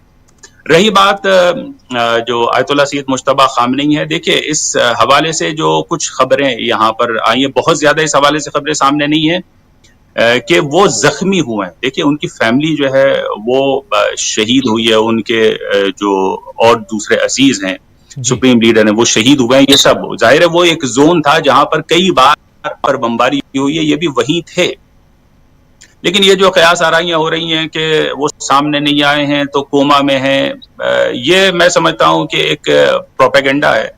और यहाँ के अवाम को जाहिर है कि इस वक्त, लेकिन अवाम जो इन चीजों से मुतासिर होने वाली है नहीं। और खुद एक तरह से मैं समझता हूं कि ईरान के बारे में कुछ ऐसा तासुर देने की कोशिश कर रहा है दुश्मन कि जिससे एक तरह से उसकी जो बर्तरी है वो साबित हो। क्योंकि इस वक्त जो ईरान का जो दुश्मन है वो बौखलाया हुआ मालूम होता है। इस वक्त हम देख रहे हैं कि इस रीजन में आप देखें कि चारों तरफ से उसके ऊपर हमले हो रहे हैं। ईरान तो अपना काम कर रहा है, उधर हिजबुल्लाह भी जो लुबनान की एक तंजीम है वो मैदान में उतर गई, उसने बड़ा नुकसान पहुंचाना शुरू कर दिया। ये खुद वहां के जो आउटलेट्स हैं वो इस बात का इतराफ कर रहे हैं। इराक से बड़ी खबर ये आ रही है कि अमेरिका ने जो हश्द शाबी जो वहां की जो रजाकार फोर्स है, वो जो वॉलंटियर्स की जो फोर्स है उसके अड्डों पर उनके मराकिज पे हमले तेज कर दिए हैं। और उधर से जो है वो हश्द शाबी ये कह रहा है कि हमें बताएं जहां भी कहीं हैं, हम अमेरिकियों को हमें बताएं, हम उसके लिए इनाम आपको देंगे। वहां पर टकराव तेज हो गया है। कहने का मतलब ये कि इस वक्त वो ताकतें कि जिन्होंने ईरान पर जंग थोपी है वो इस वक्त मुश्किल में पड़ चुकी हैं, मुश्किलों में घिर चुकी हैं। तो उससे जैसे बन रहा है वो हाथ पैर मार रहा है, मैं समझता हूं कि और एक तरह से ये जाहिर करने की कोशिश कर रहा है कि अब भी जो है उसे बरतरी में हासिल है। लेकिन मैं अयतुल्लाह सैयद मुज्तबा खामनेई के बारे में एक बात कहना चाहूंगा कि अभी कुछ दिन में मैं समझता हूं जल्दी वो मंजर आम पर आ जाएंगे। और शायद मंजर आम पर आने की एक वजह ये भी हो कि डायरेक्ट यूएस प्रेसिडेंट ने दी कि जो भी बनेगा हम उसे भी टारगेट करेंगे और मारेंगे जी। ये कोई छोटी मोटी धमकी नहीं है। और जाहिर है कि जो उनकी जो सिक्योरिटी फोर्सेज हैं, जो एजेंसीज हैं और खुद ईरानी अवाम अब नहीं चाहेंगे कि दोबारा उनको इतनी आसानी से झटका लग जाए।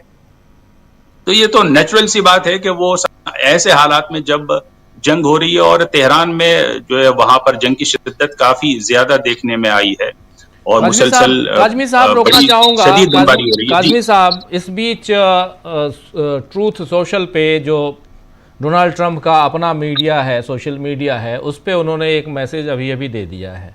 सुबह, अब वहाँ सुबह का समय हो रहा है और सुबह मैं शुरुआत में कह भी रहा था, अब सुबह उन्होंने एक मैसेज, फिर शाम को एक दूसरा मैसेज आएगा।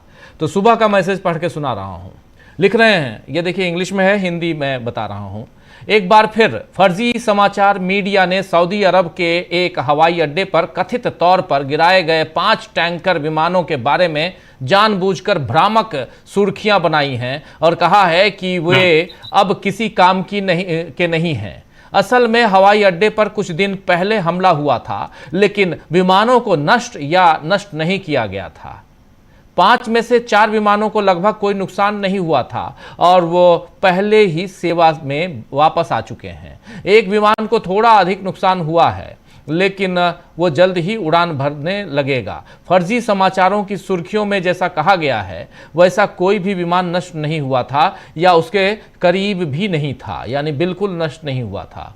अब देखिए अखबारों के नाम, न्यूयॉर्क टाइम्स और वॉल स्ट्रीट जर्नल विशेष रूप से लिख रहे हैं स्पेशली, और अन्य घटिया अखबार और मीडिया वास्तव में चाहते हैं कि हम युद्ध हार जाएं। उनकी घटिया रिपोर्टिंग वास्तविक तथ्यों के बिल्कुल विपरीत है। वो सचमुच बीमार और विक्षिप्त लोग हैं जिन्हें इस बात का जरा भी अंदाजा नहीं है कि वो संयुक्त राज्य अमेरिका को कितना नुकसान पहुंचा रहे हैं। सौभाग्य से, जैसा कि 2024 में हमारी शानदार और निर्णायक चुनावी जीत से साबित हुआ, हमारे देश के लोग फर्जी समाचार मीडिया की तुलना में कहीं बेहतर समझते हैं कि क्या हो रहा है इस देश में। देखिए ये लिखा है इन्होंने, इसके क्या मायने हैं। जो साइकोलॉजिस्ट हैं वो समझ सकते हैं इनके क्या नफ्सियात हैं और इस वक्त ये दिमागी तौर पर किस हालत का शिकार हैं। ये अच्छी तरह इनके इसी जो ट्रुथ जो पोस्ट है इससे समझ में आ रही है कि इस वक्त ये किस कैफियत से गुजर रहे हैं दिमागी तौर पे। ये परेशान हैं, बौखलाहट इनके बयान में खुद अपने जो मीडिया हाउसेस हैं उनको ये नहीं बख्श रहे हैं आज, और उनको इससे पहले भी निशाना बनाते रहे हैं। तो ये कोई वैसे इतना बड़ा मसला है भी नहीं कि वो 5 जहाज तबाह हुए या नहीं हुए, कोई बहुत ही छोटा सा हिस्सा है ये। तो इससे बड़े बड़े डेवलपमेंट यहाँ पर इलाके में होंगे, हो रहे हैं और हो चुके हैं। ये खबर थी जिसको थोड़ा बोल्ड किया था और वहीं के मीडिया ने बोल्ड किया, ईरानी मीडिया ने तो उन्हीं के बेस पर जो है अपने न्यूज एजेंसीज पर उन खबरों को दिया है, उन्हीं के मीडिया ने। ये कोई मैं समझता हूँ इतनी बड़ी खबर नहीं है। शाम में इनकी क्या पोस्ट आती है उसका इंतजार करना पड़ेगा। जी बिल्कुल बिल्कुल बिल्कुल। बहुत बहुत शुक्रिया काज़मी साहब। मैं जानता हूं अब अभी रमजान का महीना है और इफ्तार का समय है, और आपको भी जाना होगा, इसलिए आपने वक्त निकाला, आप इस चर्चा में आए, आपका बहुत बहुत शुक्रिया अदा करता हूं। और ग्राउंड ज़ीरो, ग्राउंड पर जो आप हैं और वहां से तमाम जो हम लोग यहां बैठ कर के एक अनुमान लगाते हैं, खबरों को इधर उधर से लाने टटोलने की कोशिश करते हैं, आपसे बेहतर और कौन बताएगा कि आखिर वहां क्या चल रहा है, और आप बता रहे थे, इसके लिए बहुत शुक्रिया।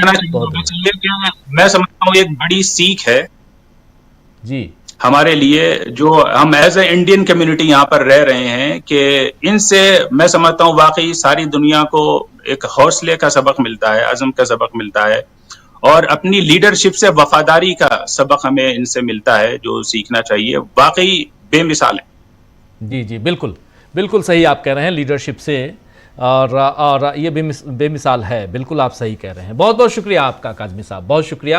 आना चाहता हूँ सीधा अंशु नैथानी जी आपके पास। अंशु जी, ज़रा आप अभी काज़मी साहब की बात भी सुन रही थी, और अभी आपने उस मैसेज को देख लिया जिसमें फर्जी समाचारों को लेकर, फर्जी समाचार पत्रों को लेकर जो कह रहे हैं अखबारों को फर्जी बनाया, वॉल स्ट्रीट जर्नल फर्जी अखबार, न्यूयॉर्क टाइम्स फर्जी अखबार, और ऐसे फर्जी और भी घटिया अखबार, इसके बाद फर्जी के बाद घटिया अखबार, ये सब आखिर डोनाल्ड ट्रंप को और America, make America great again के उनके नारे को क्यों यहाँ गिराना चाहते हैं, और क्यों यहाँ पर आखिर डोनाल्ड ट्रंप को ये लिखना क्यों पड़ रहा है, यहीं से अगर शुरुआत की जाए तो अंशु जी। डोनाल्ड ट्रंप, राजीव जी, इस वक्त बहुत ही, जिसे कहा जाए ना, एक फंसी हुई स्थिति में है। ना निगलते बन रहा है और ना उगलते बन रहा है। युद्ध तो जरूर उन्होंने इजराइल की, अगर कहा जाए कि यारी दोस्ती में आकर कर लिया, लेकिन अब ये उनके गले का फंदा ज्यादा बन गया है और उनके लिए खुद ही मुसीबत बन गया है। और इस यही वजह है कि वो रोज रोज रोज रोज बयान बदल रहे हैं। उन्होंने सोचा होगा कि शायद हम इराक का भी वेनेजुएला जैसा कुछ कर लेंगे, जैसे उन्होंने सोचा कि वहां के जो है सुप्रीम लीडर को, मादुरो को पकड़ लिया, अगवा कर लिया और उसके बाद रिजीम चेंज हमारे हाथ में, ऐसा ही कुछ हम ईरान में कर देंगे। लेकिन ईरान में ऐसा नहीं होता है। ईरान इतनी पुरानी सभ्यता है। ईरान एक लड़ाकुओं का देश है और एक जज्बे वाला देश है। तो यहाँ ये नहीं हुआ कि खामनेई की हत्या हो गई और उसके बाद रिजीम चेंज हो गई और वो सब कुछ कर लेंगे, ऐसा यहाँ पर वो नहीं कर पाए। तो पहले उन्होंने ये कोशिश की, उसके बाद देखा हमने कि जिस तरह से जब पीछे पड़ने लगे, आज 15वां दिन है और ईरान लगातार हमले कर रहा है, बंकरों में रहने को मजबूर कर दिया है पूरे इजराइल को, नेतन्याहू का पता नहीं चल रहा वो कहाँ पर है, ट्रंप हड़बड़ाए हुए हैं, उन पर पूरा दबाव है अपने देश के अंदरूनी राजनीति का। जो रिपब्लिकन्स कह रहे हैं कि अभी मिड टर्म पोल होने हैं, हमारा हाल बुरा हो जाएगा, बहुत मुश्किल है कि आप ही खुद गद्दी पर बने रहे। तो अभी इन परिस्थितियों से गुजर रहे हैं ट्रंप, और जो एक एप्स्टीन की काली छाया है उसकी वजह से वो इजराइल के इस मोहजाल में या पाश में भी वो फंसे हैं। तो वो भुगत रहा है पूरा अमेरिका, क्योंकि सैनिकों के ताबूत वहां भी पहुंच रहे हैं।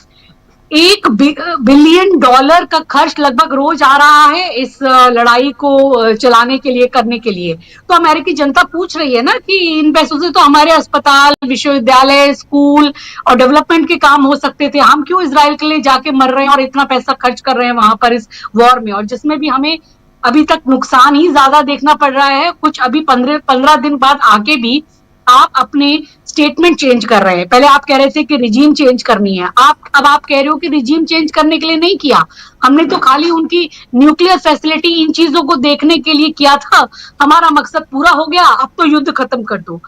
लेकिन ईरान तो अब मानेगा नहीं, ईरान तो अपनी शर्तों पर ही इस युद्ध को खत्म करेगा।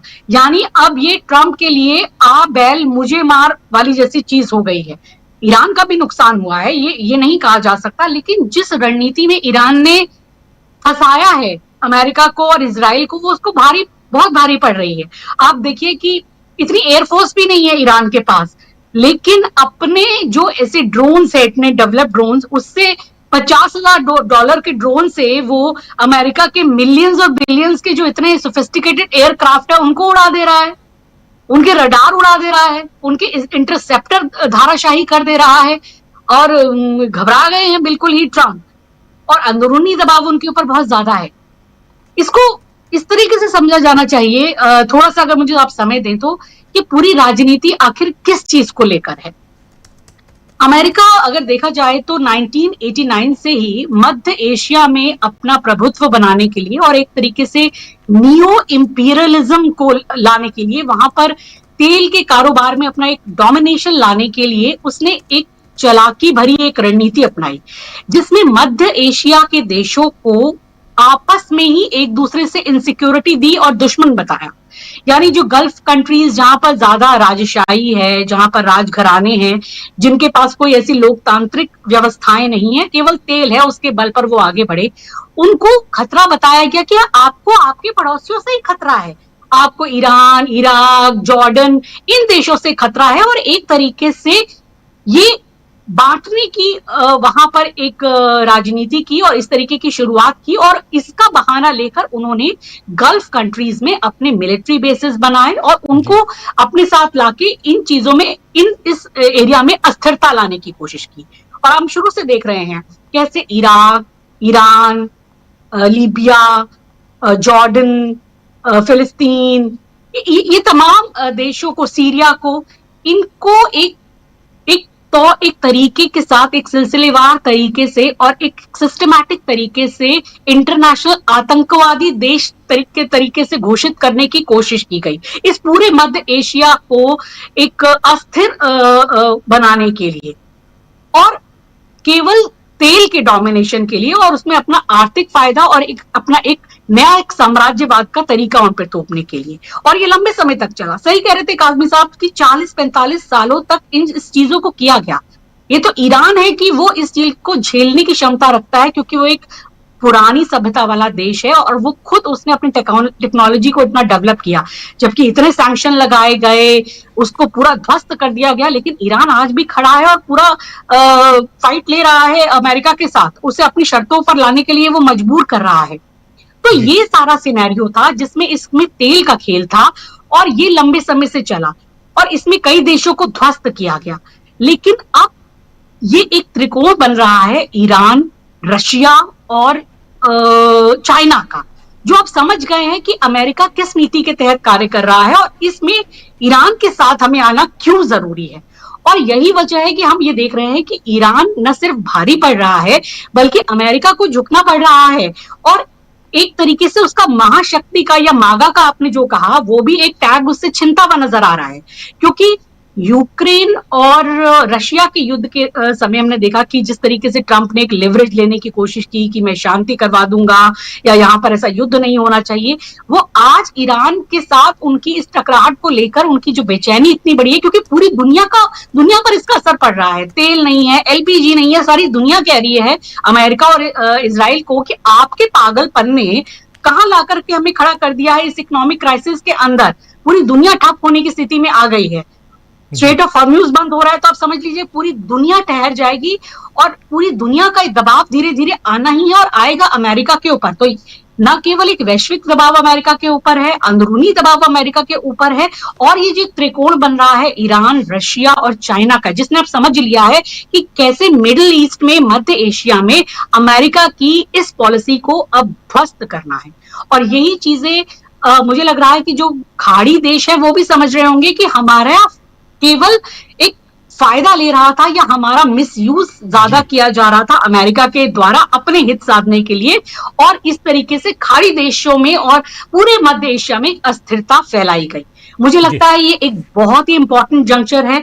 हम बहुत ही अगर कहा जाए एक विश्व ऑर्डर के बदलाव के मुहाने पर आकर खड़े हुए हैं, और यहाँ पर अमेरिका बहुत बड़ी बात नहीं है कि अपनी महाशक्ति होने की भी एक जो उनके पास एक लेबल है, वो उस लेबल पे भी एक बहुत बड़ा खतरा है। और ये एप्स्टीन फाइल की काली छाया कहें या एक ज्यूज लॉबी का एक प्रभाव कहें और इजराइल की चालाकी कहें कि जिस तरह से मोसाद को उसने भी फिट कर रखा है शायद ट्रंप और अमेरिका के उन जगहों पर, उसके जाल में अभी ट्रंप फंसे हुए ज्यादा नजर आते हैं। लेकिन विरोध हो रहा है अमेरिका के अंदर भी, और अब अमेरिका से इस त्रिकोण का सामना करना मुश्किल होगा, क्योंकि आज देखिए आप अमेरिका रशिया के पास जा रहा है कि हम आपके सैंक्शन हटा देते, आप तेल दे दो, क्योंकि ईरान से उसको ये चीजों से संभलना है। तो वो लेवरेज खत्म हो गया। आज रशिया ज्यादा ताकतवर बन के उभर रहा है कि हम इसको मैनेज कर सकते हैं, तेल हम दे देंगे, या वो चीजों को मैनेज करता हुआ नजर आ रहा है आज विश्व राजनीति के अंदर। तो ये बिल्कुल गेम पलट रहा है, बिल्कुल गेम ये पलट रहा है। ये समझने वाली चीज है कि ये युद्ध और इसके खत्म होने के बाद जो शर्तें ईरान की मानी जाएंगी, और इसका असर केवल यहां तक ही नहीं, वो इजराइल, फलस्तीन और गजा तक में पड़ेगा। गजा तक के अधिकारों की बात यहां पर करेगा ईरान अपनी शर्तों में। तो बहुत बहुत कुछ बदलाव होने वाले हैं, मुझे लगता है। जी जी बिल्कुल, बहुत कुछ बदलाव आने वाले समय में हम क्या देखेंगे, और उससे पहले अमेरिका क्या हार मानेगा या अमेरिका जीत की घोषणा करेगा। युद्ध जो है उसमें सीज फायर कहें या युद्ध की समाप्ति की बात कैसे होगी, ये एक बड़ा सवाल यहाँ पे है अमेरिका के लिए ख़ास तौर पर, क्योंकि ईरान तो कह रहा है कि हम पीछे हटने वाले नहीं हैं, यानी ईरान अपनी शर्तों पे ही पीछे हटेगा और युद्ध को रोकेगा। अपनी प्रतिक्रिया जो कर रहा है उस पर वो लगाम लगाने की कोशिश तभी होगी जब उसकी शर्तें मानी जाएंगी। लेकिन अमलिंदु जी, ज़रा आपके पास आना चाहता हूँ, आप कैसे देखते हैं, और उसमें भी डोनाल्ड ट्रंप का मैं इंतज़ार ही कर रहा था रोज़ शाम को जब हम लोग ये न्यूज़ पॉइंट करते हैं। इस बीच एक और ट्वीट आ गया है डोनाल्ड ट्रंप साहब का। एक ट्वीट तो आप देख ही रहे हैं, एक ट्वीट और आया है। इस ट्वीट को भी ज़रा आपके सामने रख देता हूं। जो इसमें एक तो अखबारों को सुबह सुबह अखबार पढ़े और बहुत गुस्से में आ गए डोनाल्ड ट्रंप साहब, और हम लोग भी सुबह सुबह चाय के प्याली के साथ अखबार पढ़ते हैं, आज भी आदत तो वही है। और लेकिन डोनाल्ड साहब अखबार को लेकर बहुत कुछ कह डाले। अब दूसरी चीज़ सुनिए, उनका दूसरा ट्वीट। कई देश, विशेषकर वे देश जो ईरान द्वारा हॉर्मुज स्ट्रेट यानी हॉर्मुज जल डमरू मध्य को बंद करने के प्रयास से प्रभावित हैं, संयुक्त राज्य अमेरिका के सहयोग से हॉर्मुज स्ट्रेट को खुला और सुरक्षित रखने के लिए युद्धपोत भेजेंगे। सपना देखा है रात को, हमने ईरान की सैन्य क्षमता को 100% नष्ट कर दिया है, लेकिन चाहे वे कितने भी बुरी तरह पराजित क्यों ना हो, उनके लिए 1-2 ड्रोन भेजना, बारूदी सुरंग गिराना या इस जलमार्ग में कहीं भी निकट दूरी की मिसाइल दागना आसान है।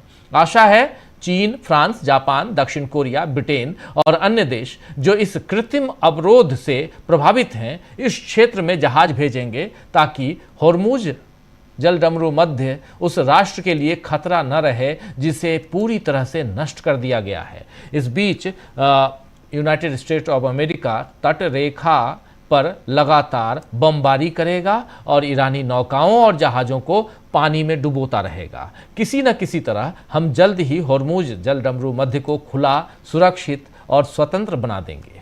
राष्ट्रपति डोनाल्ड ट्रंप। ध्यान से सुनने के लिए धन्यवाद। अमलिंदु जी। राजीव जी, सबसे पहले तो ये पूछा जाना चाहिए कि क्या उन्होंने अपने प्रिय मित्र जिनका वो पॉलिटिकल कैरियर बर्बाद कर देंगे अगर वो चाहें, उनसे बात कर लिए कि नहीं कर लिए कि वो भी युद्धपोत भेजेंगे कि नहीं भेजेंगे, क्योंकि 2 जहाज तो बताया जा रहा है कि उनके ही आ रहे हैं यहाँ प्रभावित हैं जल डमरू मध्य बंद होने से, हॉर्मुज से। तो उनसे बात कर लिए कि उन्होंने देशों के नाम लिए हैं, चीन, France, Japan, south Korea, Britain और अन्य देश। भारत का नाम नहीं लिया है। अन्य में है, अन्य में तो है ही।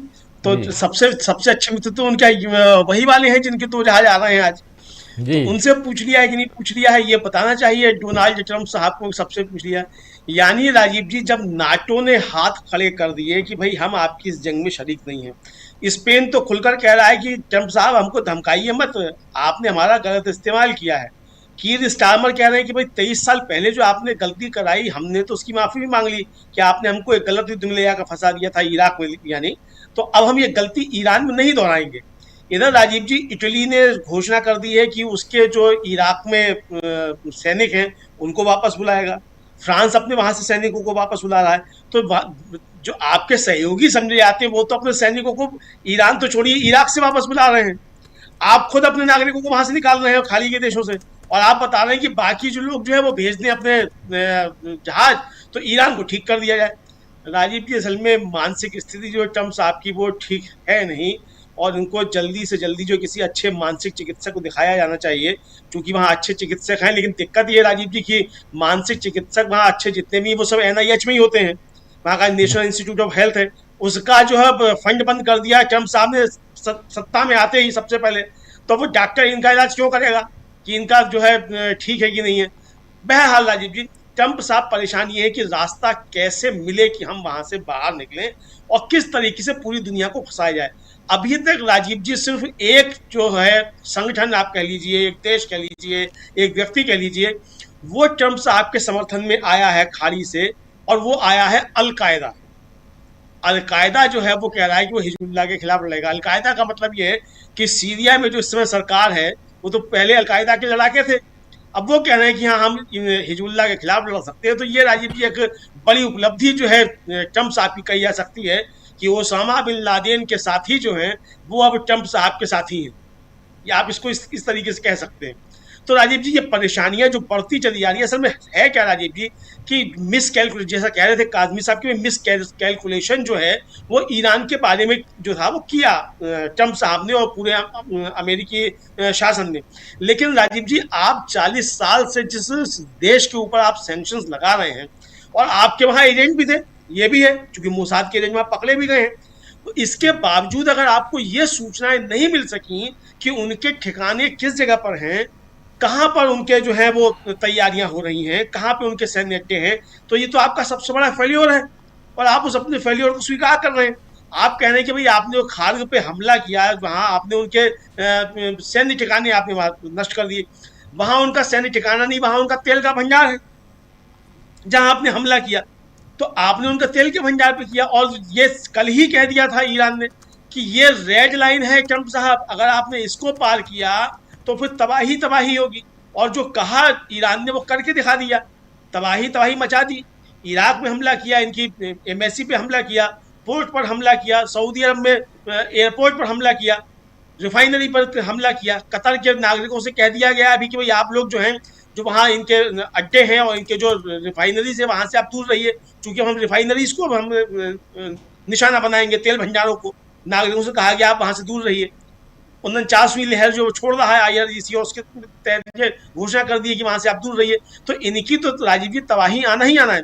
अब राजीव जी कल जो इनका विमान मार गिराया फ्यूल टैंकर जो था, पहले तो कहा गया कि ये ना तो आप फ्रेंडली फायर है और ना दुश्मन का काम है। फिर धीरे से स्वीकार किया कि उसमें 4 लोग जो है वो शहीद हो गए, ये कहा गया हमारे 4 सैनिक। फिर 6 मान लिए गए, फिर मान लिया गया कि ये ईरान का ही काम है। तो भाई धीरे धीरे क्यों मानते हो? तो राजीव जी अब ये 6 ताबूत भी पहुंचेंगे, अब वो ताबूत अभी खोजी जा रही है, अभी तो वो उनके जो मतलब डेड बॉडीज है वो मिली नहीं है। उसके लिए चिनूक हेलीकॉप्टर जो पूरे में गश्त लगा रहे हैं कि वो मिल जाए किसी तरीके से। तो ये जो परिस्थितियां बन रही है, तो ट्रम्प साहब की सेना वहां पूरी तरीके से पिट रही है। राजीव जी 30 साल तक वियतनाम से लड़ा अमेरिका और वहां से भी सबक नहीं सीखा, तो ये कमजोरी अमेरिका की है। तो ये जो पिट रहे हैं तो उस पिटने के रास्ते से बचना चाहते हो, उस वो रास्ता उनको बच नहीं पा रहा। बस चलते चलते राजीव जी एक बात जो है वो ये कहना है कि जो स्पेन में एम्बेसी है ईरान की, उसने एक ट्वीट किया है और उस ट्वीट ने कहा है कि नेतन्याहू जिंदा है या मर गया इससे कोई फर्क नहीं पड़ता है। मीनाब में जो बच्चियां मारी गई उनमें से एक एक बच्ची की जान इस नेतन्याहू से ज्यादा कीमती है और इसका बदला लेने तक हम आखिरी दम तक लड़ेंगे। तो राजीव जी ये जज्बा जो है, ट्रम्प साहब आपकी सेना जो लड़ रही है वो पागलपन आपका ठीक करने के लिए लड़ रही है। आपकी सेना जो लड़ रही है वो हत्यारे नेतन्याहू की सत्ता बचाने के लिए लड़ रही है, और ईरान के लोग जो लड़ रहे हैं वो अपने स्वाभिमान के लिए लड़ रहे हैं, अपने मुल्क की बेहतरी और अपनी इज्जत के लिए लड़ रहे हैं। इसमें जमीन आसमान का अंतर है। आपकी सेना ऐसे लोगों से नहीं लड़ सकती जो सिर पर कफन बांधकर घर से निकलते हैं। राजीव जी जी प्रशांत जी, 2 लोगों के ट्वीट, 2 लोगों के मैसेज आपने देख लिए, आप सब ने। अभी एक और साहब हैं, ज़रा तस्वीर लेके आइए, ज़रा इस साहब की तस्वीर ये देखिए, पहचान पा रहे हैं? एक तो जेलेंस्की हैं, यूक्रेन के वर्तमान राष्ट्रपति, और दूसरे हैं रज़ा पहलवी, क्राउन प्रिंस रज़ा पहलवी। अब लिखते हैं, इन्होंने ट्वीट किया अभी थोड़ी देर पहले जेलेंस्की ने, मैंने पेरिस में निर्वासित ईरान के युवराज रज़ा पहलवी से मुलाकात की। हमने ईरान और क्षेत्र की स्थिति के साथ साथ आतंकवादी शासन के खिलाफ अमेरिकी अभियानों पर विस्तार से चर्चा की। युवराज और उनकी यानी क्राउन प्रिंस और उनकी टीम ने मुझे देश के भीतर से मिल रहे संकेतों से अवगत कराया। वास्तव में शासन के नेतृत्व को भारी नुकसान हुआ है और ये महत्वपूर्ण है कि ईरानी शासन विजयी न हो और ईरान के लोगों को जीवन की सुरक्षा और अपने भविष्य का निर्धारण करने के अधिक अवसर मिले। हमने इस संबंध में अंतर्राष्ट्रीय दबाव और संयुक्त प्रयासों की भूमिका पर भी चर्चा की। यूक्रेन वास्तव में एक स्वतंत्र ईरान देखना चाहता है जो रूस के साथ सहयोग न करे और मध्य पूर्व क्षेत्र, यूरोप और पूरे विश्व को अस्थिर न करे। यूक्रेन की संप्रभुता और क्षेत्रीय अखंडता के समर्थन पर क्राउन प्रिंस के स्पष्ट जोर के लिए मैं उनका आभारी हूं। हमारी टीमें आपस में संपर्क में रहेंगी। कीप इन टच कह के निकले बाहर। पहले अपने देश को तो संभाल लें ज़ेलेंस्की साहब, यूक्रेन की को संभाल लें। और ज़ेलेंस्की साहब चले, इन्होंने एक और बयान दिया था कि अगर मिडिल ईस्ट के देश चाहें तो मैं उनकी मदद करने के लिए तैयार हूं। जो कटोरा लेके निकला हुआ है नाटो देशों के बीच कि हमको कुछ मिसाइलें दे दो, कुछ जहाज़ दे दो, अमेरिका दे रहा था, बाकी नाटो कंट्रीज़ दे रहे थे ताकि हम रूस से लड़ पाएँ, भिड़ पाएँ, वो चला है दूसरे की मदद करने के लिए। घर में सिलेंडर में गैस नहीं, दूसरे को खाना पे आपने बुला लिया, इनवाइट कर लिया, ये वही हाल है। प्रशांत जी, देखिए ट्रम्प साहब के ट्वीट से शुरू करते हैं जी। ये प्रोग्राम के शुरू में मैंने कहा था कि खबर सुबह की है कि सऊदी अरेबिया के प्रिंस सुल्तान एयरबेस पे 5 खड़े हुए जहाज़ों को नुकसान पहुंचा दिया गया, उन पे हमले हुए और वो इतना क्षतिग्रस्त हो गए हैं कि शायद वो अभी ऑपरेशन में हिस्सा ना ले पाए। अब ट्रम्प साहब को क्यों आना पड़ गया इस खबर पे? देखिए ट्रम्प साहब की जो पॉपुलैरिटी रेटिंग है वो 55% डिसअप्रूवल पे है। उनकी डिसअप्रूवल रेटिंग 55% है इस वक्त। नवंबर के महीने में वहां पे मध्यावधि चुनाव होने हैं जो कि सीनेट और कांग्रेस के चुनाव होने हैं। उनके ऊपर मेगा कंस्टिट्यूंसी का दबाव है। 6 क्रू मेंबर और मारे गए जो जिनके शव पहुंचेंगे वहां पे आजकल में। तो ये सब दबाव उनके ऊपर है, ट्रम्प के ऊपर।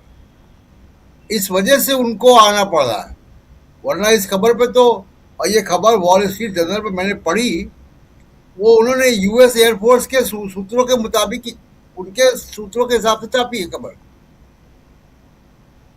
तो ये खबर बता रही है कि ये ट्रम्प का रिएक्शन बता रहा है कि अमेरिका की डोमेस्टिक पॉलिटिक्स में किस तरीके के दबाव पैदा हो रहे हैं कि अब उनकी खींच जो है वो अखबारों पे निकल रही है।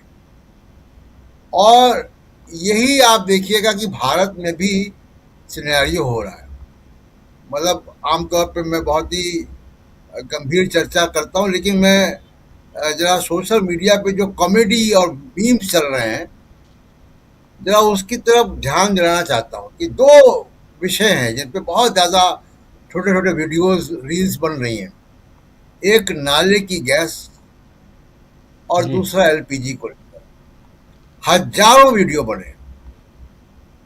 मैं उसके कंटेंट पर नहीं जा रहा हूँ, मैं केवल ये कह रहा हूँ कि ये वीडियो कोई प्रायोजित कोई एजेंसी नहीं बना रही, ये लोग बना रहे हैं। बिल्कुल। और ये बता रहा है कि एलपीजी की क्राइसिस ने किस तरीके से लोगों को परेशान किया है, हिलाया है, और किस तरीके से लोग अपनी नाराजगी जाहिर कर रहे हैं। ये तमाम सारे जो मीडिया कंट्रोल है मोदी का, और उनका पास एक गोदी मीडिया है, एक आईटी सेल है, उन सब के बावजूद मतलब उस तरीके के ट्वीट भी करवा रहे हैं कि 11:15 बजे अगर आप गैस बुक करें तो 1:30 बजे आ जाती है। सैकड़ों ट्वीट ऐसे किए गए कि कितने बजे एक ही ट्वीट को कट पेस्ट करके लगाया गया। बावजूद इसके लोग सड़कों पे मजाक उड़ा रहे हैं, गुस्से में हैं। हफ्तों से लोगों को गैस नहीं मिल रही है, लाइनों पे खड़े हैं। और मैं फिर कह रहा हूँ कि देखिए ये देश की जनता को सोचना पड़ेगा कि आप धर्म के आधार पर अगर चुनाव अपना प्रधानमंत्री चुनेंगे, नफरत के आधार पर चुनेंगे, तो आपको यही लाइनें मिलेंगी। क्योंकि इनको शासन करना अगर आता होता तो ये 48 घंटे पहले, युद्ध के पहले नहीं जाते, किस मजबूरी में गए। अगर इनको शासन करने का जरा भी वो होता है, क्योंकि ये सिचुएशन देश में पहली बार नहीं आई है।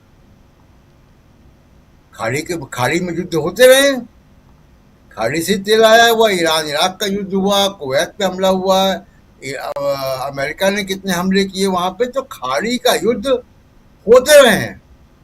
तो आपने खाड़ी के युद्ध की वजह से कितनी बार भारत में एलपीजी सिलेंडर की लाइनें देखी। फर्क सिर्फ एक है कि तब देश के प्रधानमंत्री नरेंद्र मोदी नहीं थे, अब नरेंद्र मोदी हैं।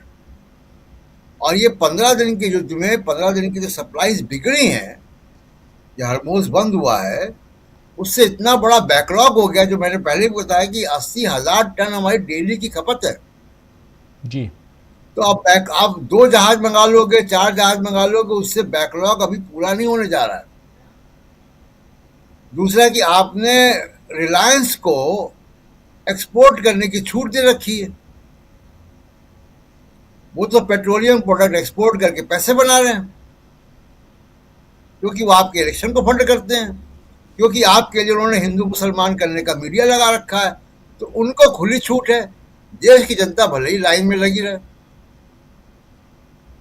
ये बड़ा अफसोसनाक। और खुद प्रधानमंत्री कभी तमिलनाडु में, तो कभी केरल में, कभी असम में वो जा रहे हैं।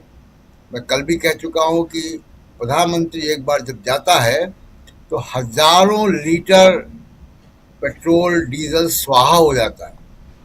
और कौन सा प्रोडक्टिव काम कर रहे हैं? हरी झंडी दिखा रहे हैं ना वहां जाके जी। अपोजिशन को की आलोचना करने की के वीडियो बना रहे हैं, वहां से रैलियां कर रहे हैं। ये वीडियो तो आप घर में बैठ के बना सकते हैं। जब देश संकट में है फ्यूल का लेकर, तो आप क्यों हजारों लीटर पेट्रोल फूकेंगे बिना मतलब को, नॉन प्रोडक्टिव काम में, केवल गाड़ियों को हरी झंडी दिखाने के लिए, क्योंकि वहां इलेक्शन है। तो ये सब बातें हैं। उसके अलावा देखिए, लॉन्ग डिस्टेंस वॉर अमेरिका जीत नहीं सकता है, उसको ग्राउंड फोर्सेस उतारनी पड़ेंगी, और ग्राउंड फोर्सेस उतरते ही ये युद्ध का नज़ारा बदल जाएगा एकदम जी। फिर वहां पे कॉफिन्स आएंगे, बॉडी बैग्स आएंगे, और अमेरिका की पॉलिटिक्स होगी। तो इसलिए ये लॉन्ग डिस्टेंस वॉर से जितना अचीवमेंट हो सकता था, अमेरिका ने उतना कर लिया है। अब उन्होंने खर्ग, वहाँ का एक जो आइलैंड है, द्वीप है, उस पर बमबारी की है कल। हालांकि खुद अमेरिका ने इस बात को कबूल किया है कि उन्होंने अभी ऑयल इंफ्रास्ट्रक्चर पे अटैक नहीं किया है जी। और ईरान ने बहुत साफ कहा कि अगर ऑयल पे अटैक किया तो हम भी ऑयल पे अटैक करेंगे। और तब अभी 109 है, $109 है अंतर्राष्ट्रीय क्रूड प्राइस। ये बढ़ के और ज़्यादा ऊपर जाएगा। जी राजीव जी, बिल्कुल बिल्कुल आप सही कह रहे हैं। मुकेश जी, जरा जल्दी से आना चाहता हूं। और अब अभी जो लास्ट मैसेज पढ़े, हम लोग पढ़ रहे थे, जिसमें डोनाल्ड ट्रंप हॉर्मुज स्ट्रेट के बारे में बात कर रहे हैं।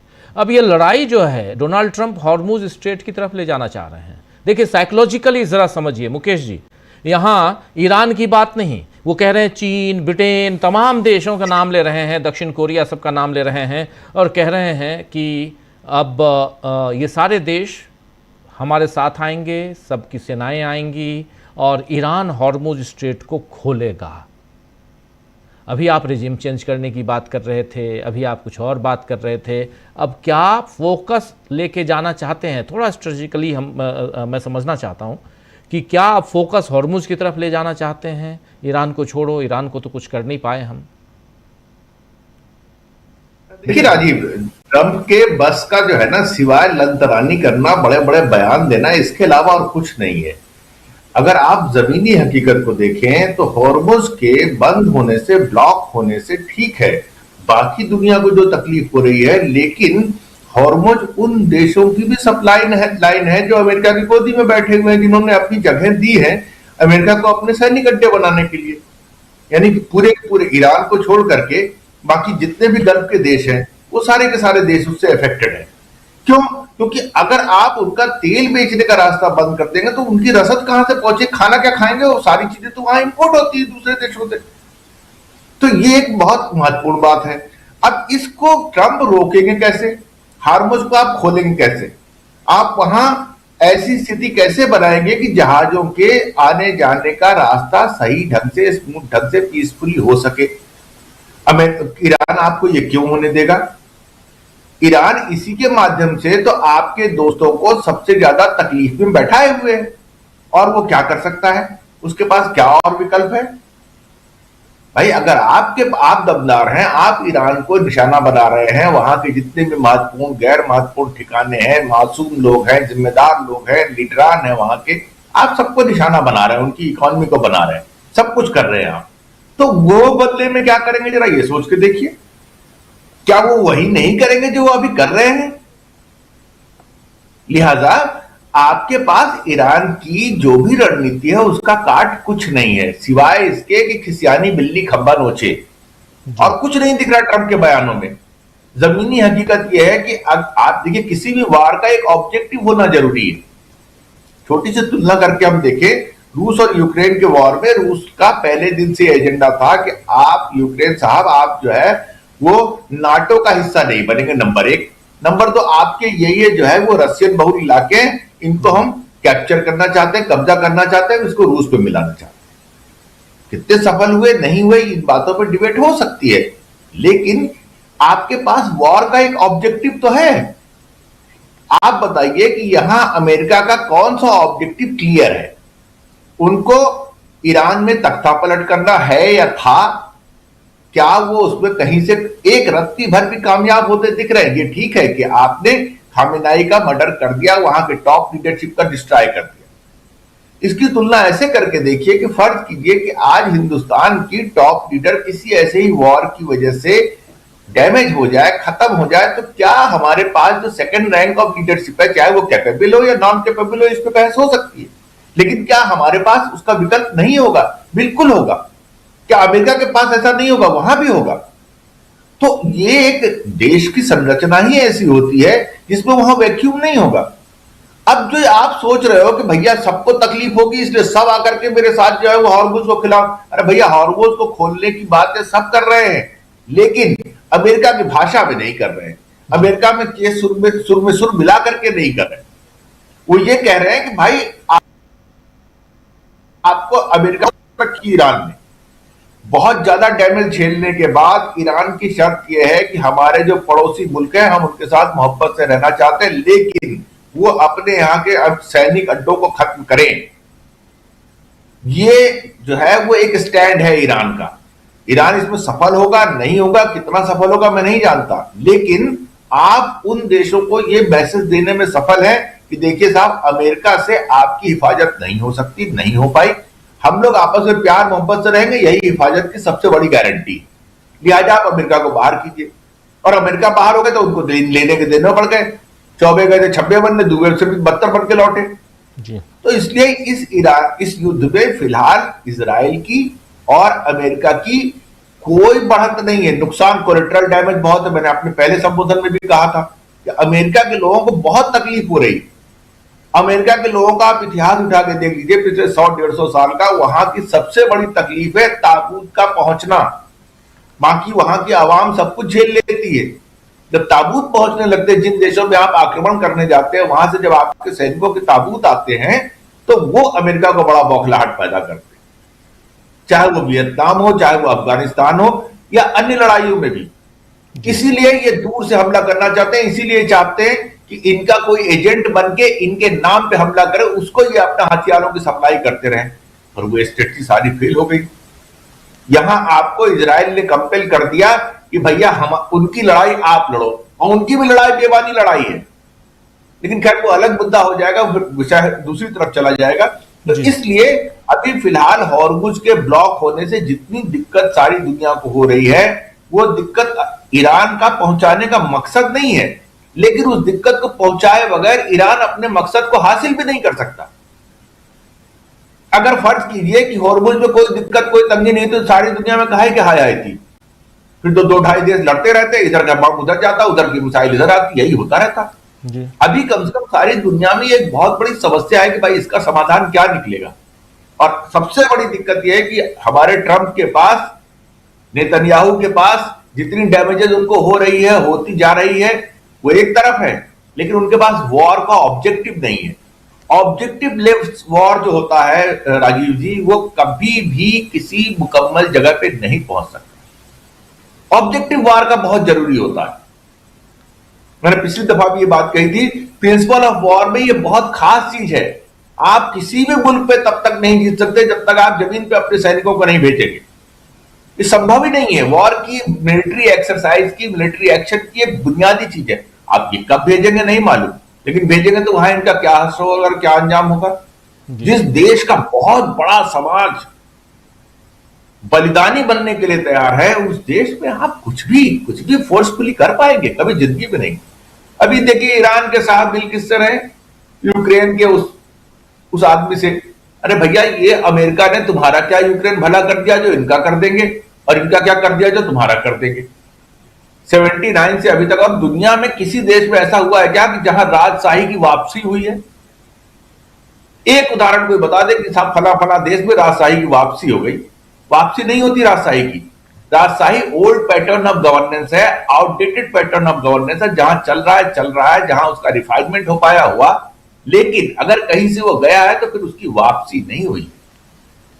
तो ईरान के साथ उनके प्रिंस जो है वहां के, वो अगर ये सोच रहे हैं कि ईरान के लोग तख्ता पलट कर देंगे और तख्ता पलट करके हमको ही वापस गद्दी नशी कर देंगे, ये करता ही नहीं होने वाला। इतिहास में ऐसी कोई घटना नहीं है जहां के लोगों ने, जहां की प्रजा ने अपने उस पुराने राजा और उसको बिठा दिया हो वापस शासन में। कहीं नहीं हुआ ऐसा। और डेमोक्रेसी आने के बाद तो कतई नहीं हुआ। डेमोक्रेसी घटिया हो सकती है, खराब हो सकती है, इरिस्पॉन्सिबल हो सकती है, उसके लीडरान गड़बड़ हो सकते हैं, तख्ता पलट हो सकता है, लेकिन ये चीज कभी नहीं हो सकती। ये सब चीजें अगर आपने नहीं जानी और बगैर जाने आपने सोच लिया है कि हाँ साहब हम वहां अपने पिट्ठू को बैठा के दिखा देंगे ईरान में, लिया आपने 15 दिन में आपका नतीजा क्या दिखे? 15 दिन में अमेरिका को जितना चोट पड़ी है, इजराइल को जितनी चोट पड़ी है, वो शायद दशकों तक उसके जख्म को सहलाते रहेंगे। बिल्कुल सच्चाई तो ये है। जी राजीव जी अंशु जी, एक छोटा कमेंट आपसे भी। समय हालांकि बिल्कुल खत्म हो चुका है, और खासकर डोनाल्ड ट्रंप का जो बयान है, इसको कैसे देखते हैं आप? और अब हॉर्मुज पर टोटल फोकस, हॉर्मुज पे जिस तरीके से कह ही रहे थे मुकेश जी, बिल्कुल सही बात है कि ट्रंप की बौखलाहट बढ़ती जा रही है। और ये बौखलाहट उनके, चाहे वो उनके ट्वीट्स हैं, उनके बयान हैं, या जिस भी तरीके का वो अभी एक्शन ले रहे हैं या बात कर रहे हैं, उसमें साफ नजर आ रहे हैं। और जो वो सोच रहे थे कि ये वॉर जो है वो बड़ी जल्दी रुक जाएगी, ईरान में वो कोई तख्ता पलट कर देंगे, या जिस तरह से रजा पहलवी को वो वहां पर प्लांट कर देंगे, वो सारी बातें कुछ भी नहीं हो पाई, और किसी भी तरह उनके होने की कोई संभावना नहीं नजर आती है। खामनेई साहब की मौत से पहले तो फिर भी ईरान में कुछ एक बटा हुआ चीज नजर आ रही थी, विरोध भी थे, प्रदर्शन भी थे, लेकिन उनकी मौत के बाद तो ज्यादा एकजुट नजर आ रहा है ईरान। और वो मुस्तफा खामनेई के पीछे नजर आ रहा है कि जिन्होंने अपने पिता को खो दिया, अभी अपने परिवार के इतने सदस्यों को खो दिया, और जो शायद खुद भी जख्मी है, और वो एक लीड ले रहे हैं, तो सब पूरा ईरान अभी उनके साथ ही जुटा हुआ है।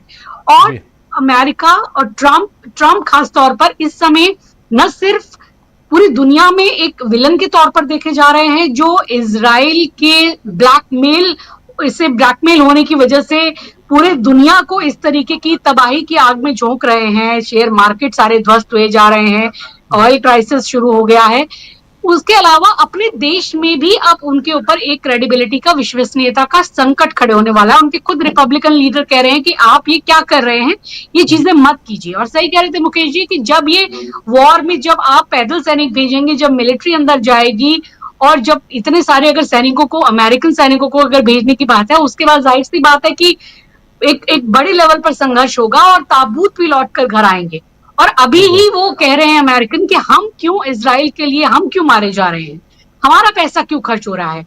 और यही वजह है कि ट्रम्प चाहते कि कोई मुझे ऐसी एग्जिट मिल जाए जिसमें मेरी इज्जत बच जाए, मेरे ऊपर जो ये एक दाग लग रहा है या जो इस तरीके से मैं एक संभावित हार या एक संभावित, अगर देखिए हार नहीं भी होती है और अगर अमेरिका को बहुत बड़ा आर्थिक नुकसान होता है, वर्ल्ड ऑर्डर में उसकी मागा वाली इमेज को चोट पहुंचती है, वो एक महाशक्ति के तौर पर अगर वो कमजोर होता है तो वो भी तो हार है, तो वो युद्ध जीतकर भी वो हारेंगे। बिल्कुल। वियतनाम में जो हुआ वो अमेरिका के लोग भूले नहीं है जी। तो वो नहीं चाहते कि हम ऐसा कोई इजराइल की वजह से अमेरिका को कोई दूसरे वियतनाम में हम झोंकने के लिए चले जाएं। अफगानिस्तान से भी बोरिया बिस्तर बांध के लौटना पड़ा था अमेरिका को, ईरान से भी बोरिया बिस्तर बांधना ही पड़ेगा। और अब ट्रम्प केवल एक सेफ एग्जिट ढूंढ रहे हैं। अब पता नहीं कोई उनको सही सलाह दे, और होगा ये ईरान की शर्तों पर ही। ये देखने वाली बात होगी कि आगे आने वाले दिनों में इस युद्ध की गंभीरता और कितनी बढ़ती है या फिर किस तरह का दबाव ट्रम्प पर बनता है। बिल्कुल सही आप कह रही हैं, दबाव किस तरह का बनता है ट्रम्प के ऊपर, ये आने वाला वक्त बताएगा। लेकिन इस चर्चा को यहीं समाप्त करने की इजाजत चाहता हूं।